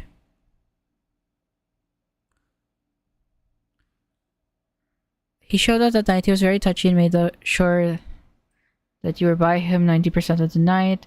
Tried to get away. That I was spending too much time with my family and not him. Later on that night, we decided to throw football outside because I love football. And so we did that. We were just throwing football. And every time I would try and catch the ball, he'd get in the way and like give me a hug and just get in the way of the ball. He did it even when I wanted to throw the ball. The next day, I had the friends who had came over tell me that they kept getting upset with him because he wouldn't move. He was always in the way. He was too touchy with me. They were just feeling very protective. He ended up leaving, gave me a hug. I don't remember if he kissed me. Could not tell you. And that was... Pause to read. I don't remember if he kissed me. That. After my birthday, These are all I have from that random argument. Wasn't comfortable being too clingy around you. That was our first time we hung out and I was nervous. That's just how I was. Sure, it wasn't me, but I just felt scared of being too clingy or being too me. It felt like it ruined things because you kept telling me how much I hurt you. It was making me cry because I hurt you. I was upset with me. I was crying because of me because I hurt you. You told me, why are you crying? You're the one who hurt me. That's because I did hurt you and wasn't my intention. Like I said, I don't need detail, just a small text. Just so I know what's up and not sitting in my room or at work worrying that I did something that's ruined everything. We can make this work. I know we can, and no, there isn't anything to help me. I don't know, need to be more communicative on certain things that need to be communicated, I guess. I'm gonna let her, like, explain the context of this. But it says nothing about him being super touchy, like, during her birthday. A really random argument. It was like the day after. I don't remember what it was about. Okay, so his reply says, like to make when I try to be masculine, lead you is this just for me or this generally a direction of growth for her? A man leading his woman and being truly dominant masculine is the true gift of a man that I must always try my hardest to do correctly for you. I want to make sure I help lead you into your best life in the most loving way I can. I know I can lead you fearlessly through love. When I feel like I need to tell you I feel quite anxious when you do this, I'm keeping in mind that you have this anxious attachment as well, so I can make sure you feel safe and loved when I try to confront and lead you through our love so we can really grow well together. I love you lots. Sorry for another really long message. long message, there's just a lot of stuff that I want to utilize to make our communication overall relationship stronger. This reads like a boyfriend and girlfriend argument. This does not read like these two were just friends that randomly met up together. That doesn't make any sense. There's no mention so far of him being touchy, of her being uncomfortable, of any sexual assault whatsoever. This just seems like an argument a guy's having with his girlfriend. What is going on here? Well, I have some of the texts. I promise I will tell you. Okay. So he says, I thought that was the previous one. Something can be bad for who you are and who you work to be, but understand that you and I both have built ourselves up, and we are mature adults who can actively talk about conflict or concern. We can make sure things don't go downhill if we both are dedicated to making this work. I promise I will tell you when I start to feel those feelings. I will do everything I can to tell you. To make it easier for me, I will always bring it up. I do understand that. I also know what I deserve and what I don't. Once I feel like I'm not getting what I know I deserve, I will talk to you, and we will talk it out and not argue. I'm afraid that will happen. I don't want to argue. I hate arguing, so if I feel a certain way, I don't want to argue about it. I want to be able to talk it out. I apparently wasn't being me the first time we hung out, and that really hurt him for some reason, and that broke his heart. We got into like a big conversation after that argument, and I wrote down in my notes all of the red flags.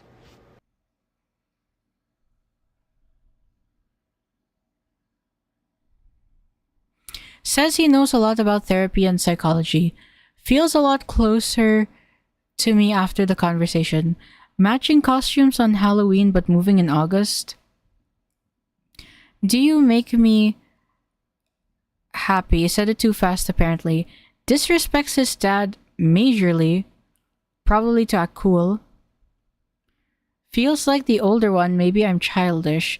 I'm more mature than the average 17-year-old. No, I definitely am. My God. Only for me forever, I don't know. Doesn't care about virginity, but cares about who I dated. Bruh, if I take too long to have sex, it will cause issues. I don't even know, don't ask. Explain my asexual... My God, of course they're asexual! Doesn't want this to sound wrong, but continues on and says, if I don't want to progress a certain way, he kinda starts to feel unwanted. Sound really relationshipy therapists. What? Interrupted me. Told him I hate intimacy and like it at the... This sounds like a dumb teenager. He sounds like a dumb teenager. And mind you, this was all the red flags that she's listing down, and nothing. There's nothing about an apparent sexual assault.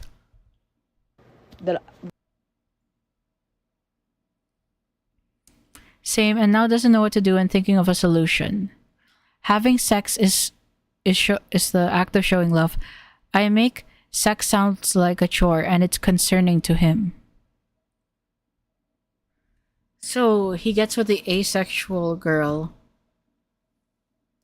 It just sounds like two incompatible people trying to make a relationship work. I don't know.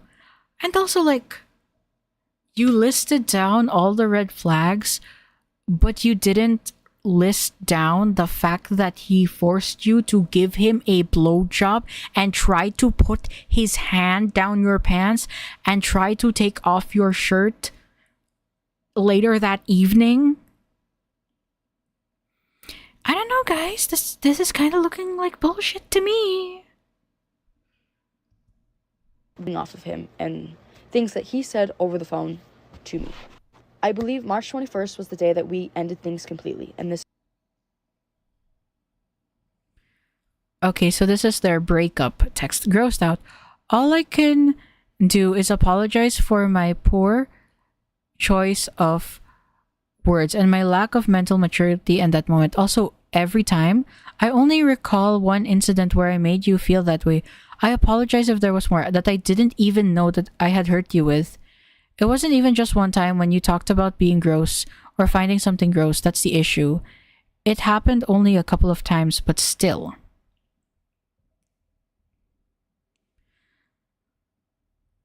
What?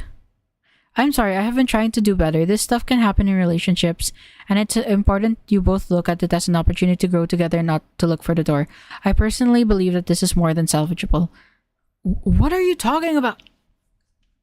What are you guys talking about? It wasn't even just one who talked about being gross or finding something gross. What does this even mean? Still in 2023.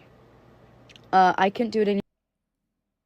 So this was summer in 2023, so like around June 2023, so like before the grooming allegations. You know, I think, yeah, this is important to see it that way. I'm just terrified that we'll just say the same. You can't say it won't, but that doesn't mean it's the truth. I'm scared I will start to see things change with me and us and you. I still do not feel like I can give you all that you need. I really don't think I can. I've even tried to do better. That doesn't feel like it though. I know you're trying to do better, and for that I'm so proud of you. I've noticed, believe me, it was especially clear when you opened up to me last night. That made me really happy. Is there anything I can do to help you be less worried? At this point, it's up to you what you want. If you truly want to leave me, then so be it. He's not even manipulating her to stay? Bro, what is the sexual assault here?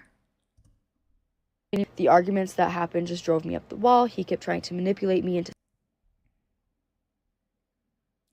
Apparently, based on the screenshot, he manipulated me into staying.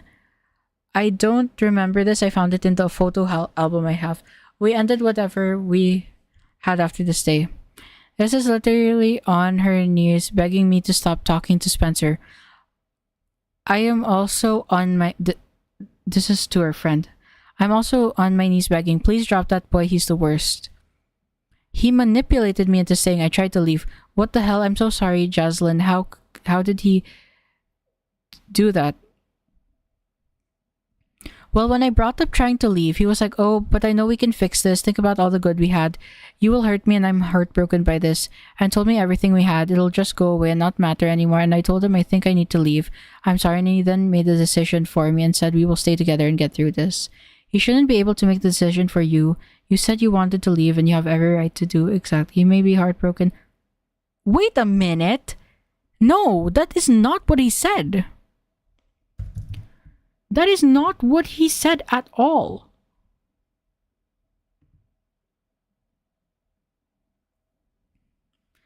If you truly want to leave me, then so be it. That's the screenshot you're showing me. From this, it doesn't look like he's manipulating. What? What is going on? He wanted me to do with a stuffed animal that I had of his. What? After the phone call ended, I spammed him with texts asking. The arguments that happened just drove me up the wall. He kept trying to manipulate me into staying, got really controlling at some parts. After the phone call ended, I spammed him with texts asking him what he wanted me to do with a stuffed animal that I had of his. And the shirt that I still had. I didn't get a single message from him until April 14th on TikTok. Hey, I wanted to wait a while before messaging you because I wanted us both to move on. Even after what happened, I prefer we're not on bad terms. You don't even need to respond. I just want you to know we're not enemies. The screenshot does not show anything that it's actually him because he had deactivated his original account after being canceled. But it reads, hey, I wanted to wait a while before messaging you because I wanted us both to move on, even after what happened. I prefer we're not on bad terms. You don't need to respond. Just want to know we're not enemies. I sent no response. I hadn't heard from him for months. A video came up on my YouTube Explorer showing me that he had been canceled for grooming a minor. I didn't think much of it. Tweeted some things on Twitter because I genuinely wasn't surprised by it after what I went through. I had some people beg me for proof, and I didn't have all the proof that I don't have video evidence of him doing what he did. All I have are these very little screenshots that I have. I heard from him in January of 2024. He tagged me in a TikTok. When you hear your ex side of the story of why y'all stopped talking, well, this makes me want to die. Why is Spencer coming back? Ew, what is he doing tagging you, bro? I panicked and sent him a message on Instagram. I don't have these ones. I also deleted them. I was saying how I didn't appreciate it, how it scared me. We got into a mini argument after it. It slowly turned into a really nice conversation about me still having this stuffed animal, and it was decent. He seemed like he changed. I didn't think much of it.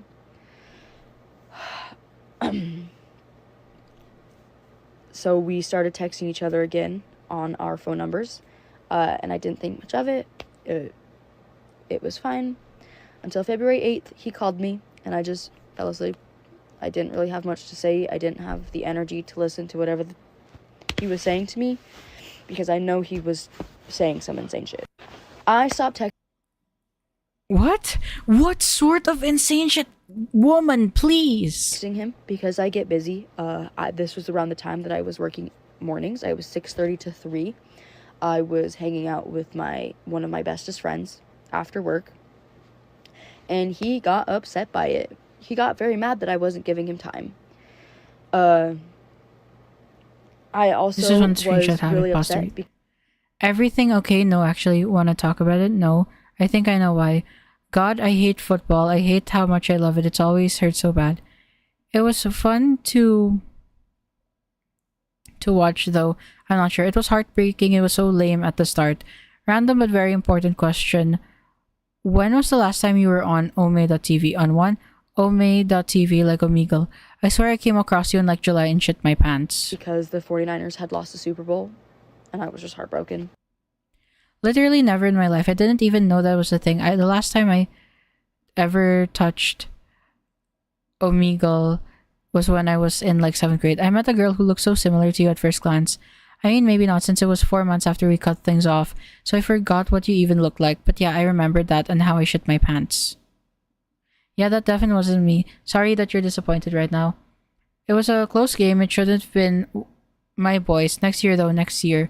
Or sometime soon. Now I have to dread the wait for the next season. It's okay, they tried their hardest, and you can be proud of them for that. It could have gone either way from what I saw. Call me tonight and try to take your mind off it. I honestly don't think it'll take things off my mind. I think I just need to sleep or just stop replying to everyone I have. As any normal football player, I mean... To go into work tomorrow, and I really don't want to say. You want to try calling? Things are always different when it's me, you know? Okay. Sorry, I was working and was with my coworker. I just barely got home. I don't want to sound melodramatic or anything when I say this, but are you sure that you want to try again? And this is the dramatic part. I refuse that you're this busy all the time. I think I'm being avoided. Maybe I'm wrong, and I hope I am. Just wanted to point that out and hear you affirm whether or not that you feel this is worth our time. Football fan would be. This right after then was when he got mad because I never made time for him. And when I tried to... Okay, you refuse to think I'm this busy all the time. I didn't have to do that, but there you go. I work 6:30 to 3, 5 days a week. Now, a year ago, I was 3 to 4. I got home tonight 8, then texted you. I do not reply great over text. I even explained to you. I leave people undelivered for days, sometimes on my messages. I haven't even messaged somebody since Thursday last week. I hate messages. Yesterday was a big day for me. I like to say I'm a football dad. I will cry for games. I will scream and yell. Usually during football season, which has now ended, Monday, Thursday, Saturday, and Sundays usually are football days. If the Niners or any other good teams play, I will watch the games. I've gotten into football a whole lot more. You also knew me after football season. I mentioned football because it has become a huge part of my life now. I also try and spend more time with my siblings, whether or not I leave home. I'm probably with them, or when I get home from work, I go to sleep because I'm tired. I don't have a whole lot of time anymore. Whenever I'm home and awakened by myself, I hardly text anyone. I'm not the same. And this is part of what I meant. I'm very busy now. I think this could have worked, but now I don't know. I'm sorry. I'm never avoiding you. I just don't go on my phone as much. I'm sorry. Why do you need to like explain to him? Like, we're not seeing like the full context. Like, they started talking again. Like, how were your conversations? Was it just friendly or was it romantic? Did you tell him that you wanted to try again? Like, what? Doing that I was work, it caused the biggest argument. I didn't mean to come off as aggressive or dramatic. Like I said, I was just worried I was being avoided. I'm sorry that I was hesitant to believe you. But at the same time, it's been a year. You're not the only one who needs to take their time. Thank you for explaining yourself, but don't let yourself feel like it comes from me attacking you. You explaining yourself helped reassure me that I'm not being avoided. I think this could have worked, but now I don't know. Are you saying because I needed reassurance, you're unsure that this will work? We are okay with change and will adapt. I'm sorry if me needing reassurance just came off some type of negative wave. Just don't do the same thing you did it last time and give up over something we can work through. We both need time to ourselves as is. I myself have boxing, bodybuilding, modeling, sales. Hell, I'm even going to return to social media as a model, fitness influencer to make more money. It's like, where is the argument? I don't see the argument here. I've ever had with anybody. I stood my ground. From those super well, so I'm sure you can guess I'm not super free on time either. With me through my careers allow me to pick my own schedule. I'm more than willing to fit the girl I still love into that existing schedule.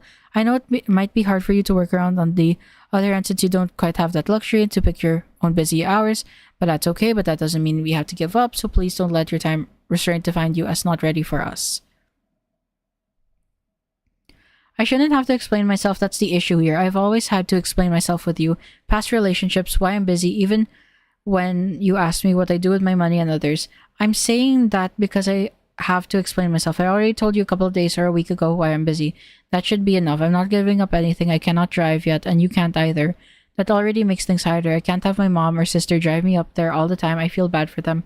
And they come first over anybody, especially my mom. My time is limited.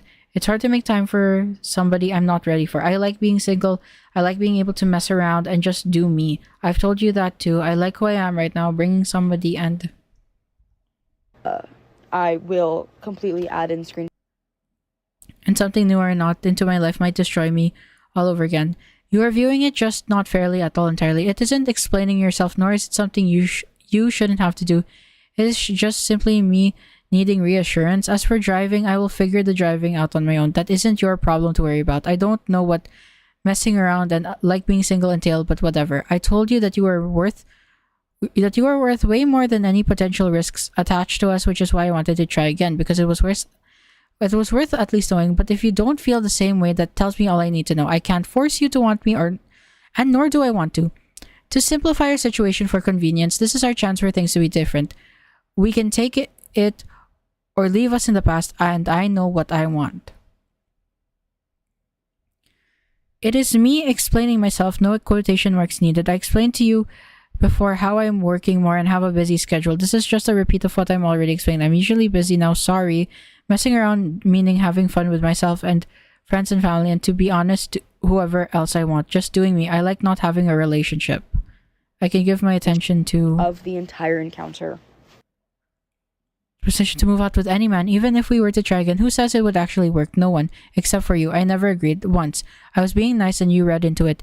If you read into things, that's on you. I always try to say the word, maybe this, maybe that, not a different, oh yeah, fuck's sake, that's crazy. I agree. I should have been more stern about saying no thanks. Me texting you again about hanging out is because I didn't know if that was still a thing. I even tried to always be like, yeah, it would be as friends, and you'd make it sound horrible, like, holy shit, sorry, I'm not ready to cuddle up to you and be all comfortable again. Like, I've always mentioned, no matter how many times I can forgive you for certain things, I cannot forget.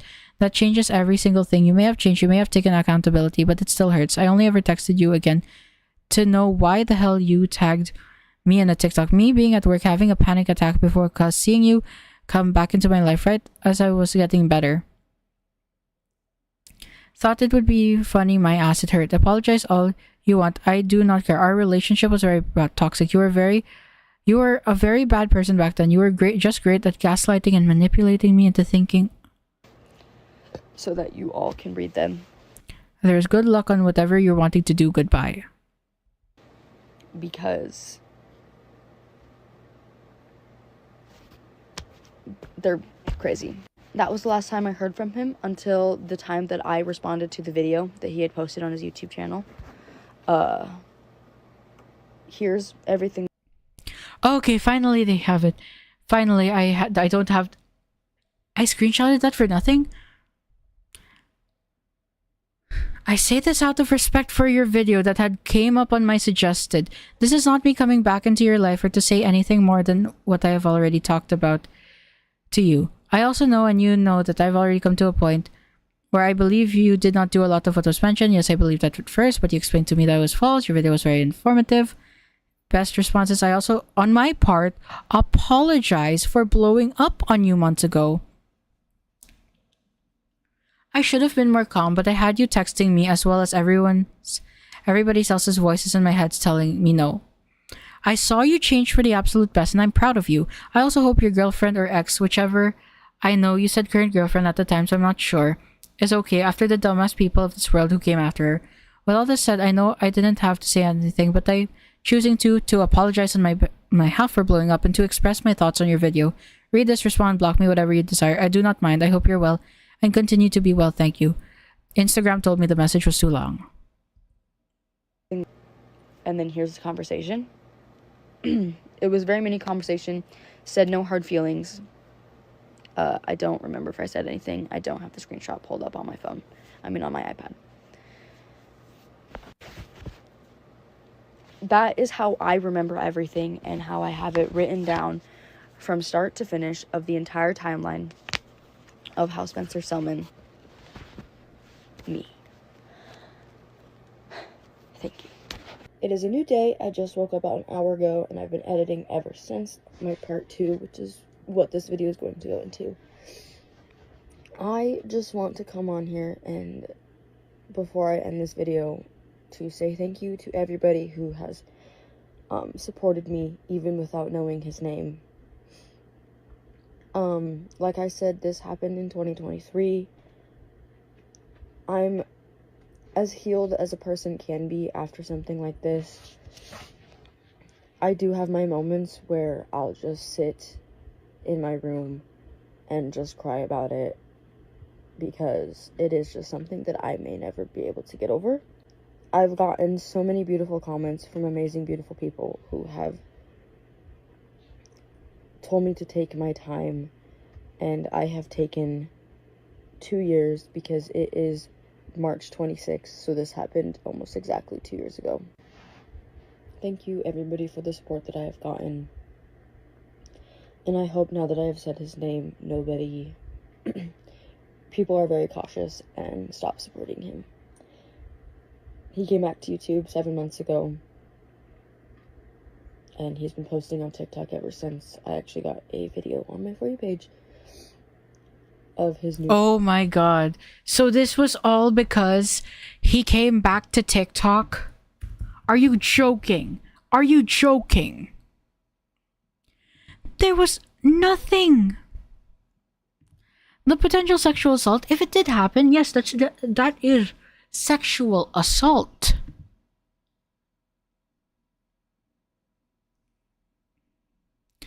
But every message that we saw in her video tells me that it didn't happen.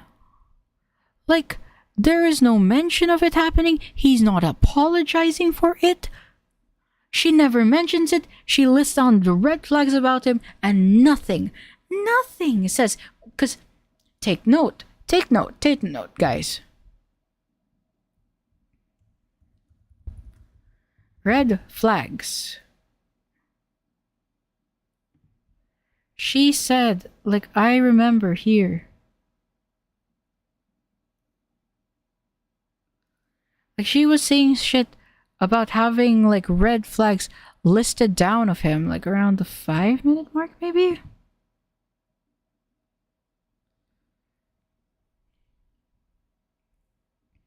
Like, after the birthday story, I wrote down in all of my notes all of the red flags that was coming off of him. Look, look, guys, I want you to see what these supposed red flags are, right? Like, I'm gonna show you.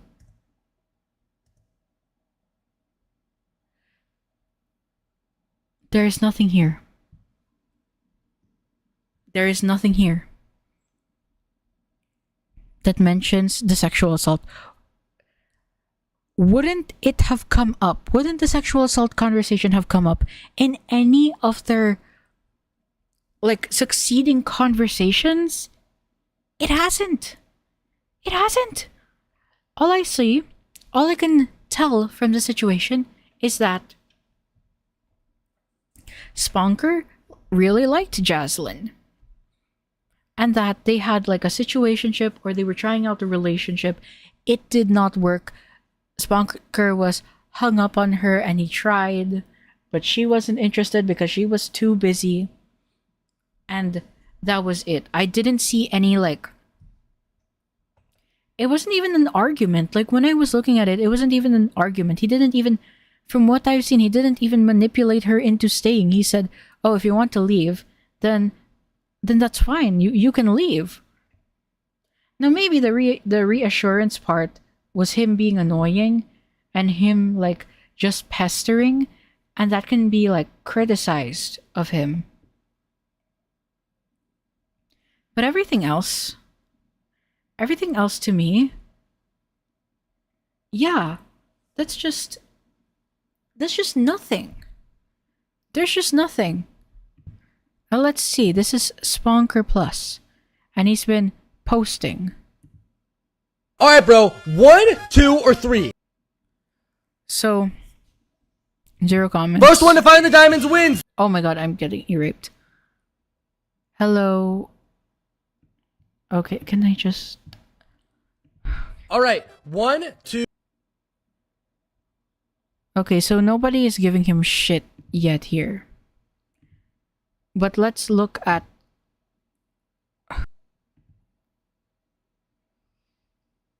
Let's look at the comments here. Let's look at what people are saying.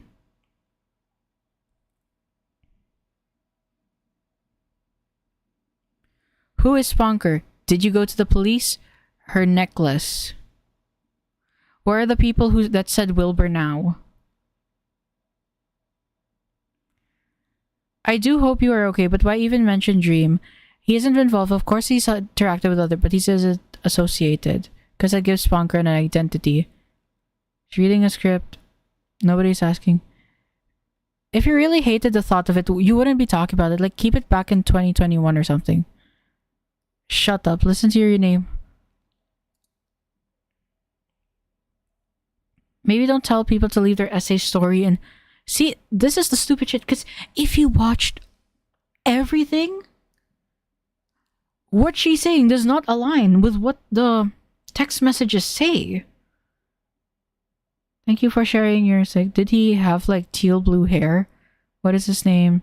Genuinely so horrible.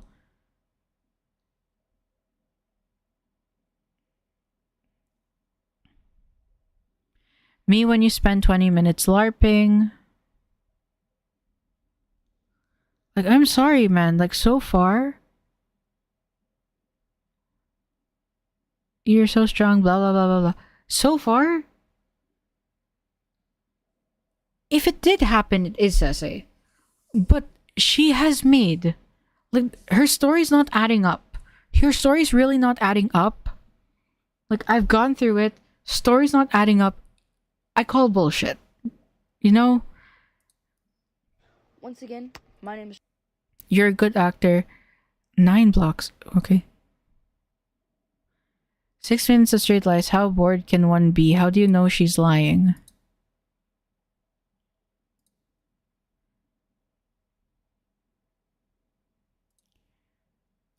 There's plenty of evidence to prove she's lying, luckily, but even if there wasn't, it's just obvious she's lying because there's zero proof she's telling the truth. That's because she said she doesn't have the proof. Not everyone is going to have vids of them being essayed. No, it's the screenshots. The screenshots contradicts itself. Read the screenshot. She contradicts herself in the video constantly. She says that he was clingy, but then shows big walls of text for a split second that once you actually read shows the opposite.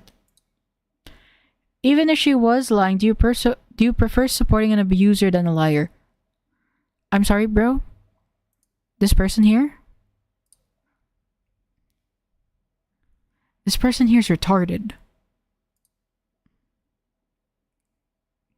The proof she showed isn't proof at all. All of it has zero mention of SA, not the messages with her friend, or the notepad she wrote of red flags after they broke up. There's gullible on the ceiling.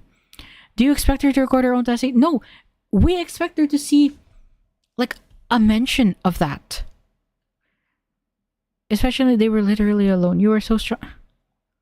So nobody noticed the safety pin necklace.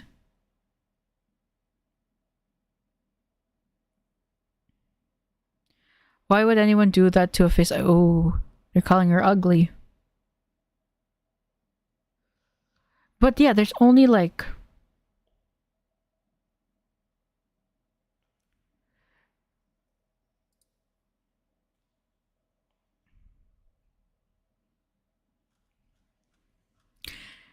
Like, Spunker did wrong to that 14-year-old.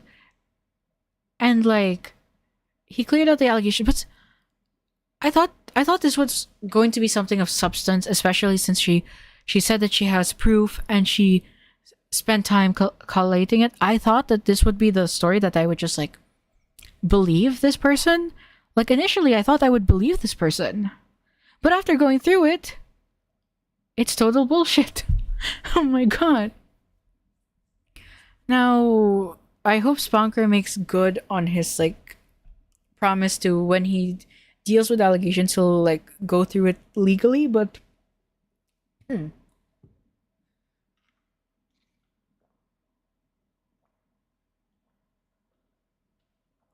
but from what I've seen, this is nothing. Okay? Why isn't there like corroborating evidence that shows, that indicates that this happened? She lists down the red flags of him and nothing. There's nothing in the messages that shows that she was SA'd. They say they have a big argument, but when you read the text, you realize, wait, this isn't an argument. Like, I don't know if this person is just mentally ill or not, but yeah, I doubt it. If Sponker responds, I'll cover it, but so far, this has been a whole lot of nothing. Anyways, I was originally supposed to go through the Genshin voice actor drama, but I've been streaming for 4 hours now, and honestly, my voice is just like kind of dying. Like, I'm having itchy throat. So I'll continue it on like Wednesday. I'll continue like I'll continue the coverage on the Genshin voice actor drama on Wednesday. But for now, I'm gonna go and like sleep. So yeah, thank you all for coming on stream today. Thank you for watching.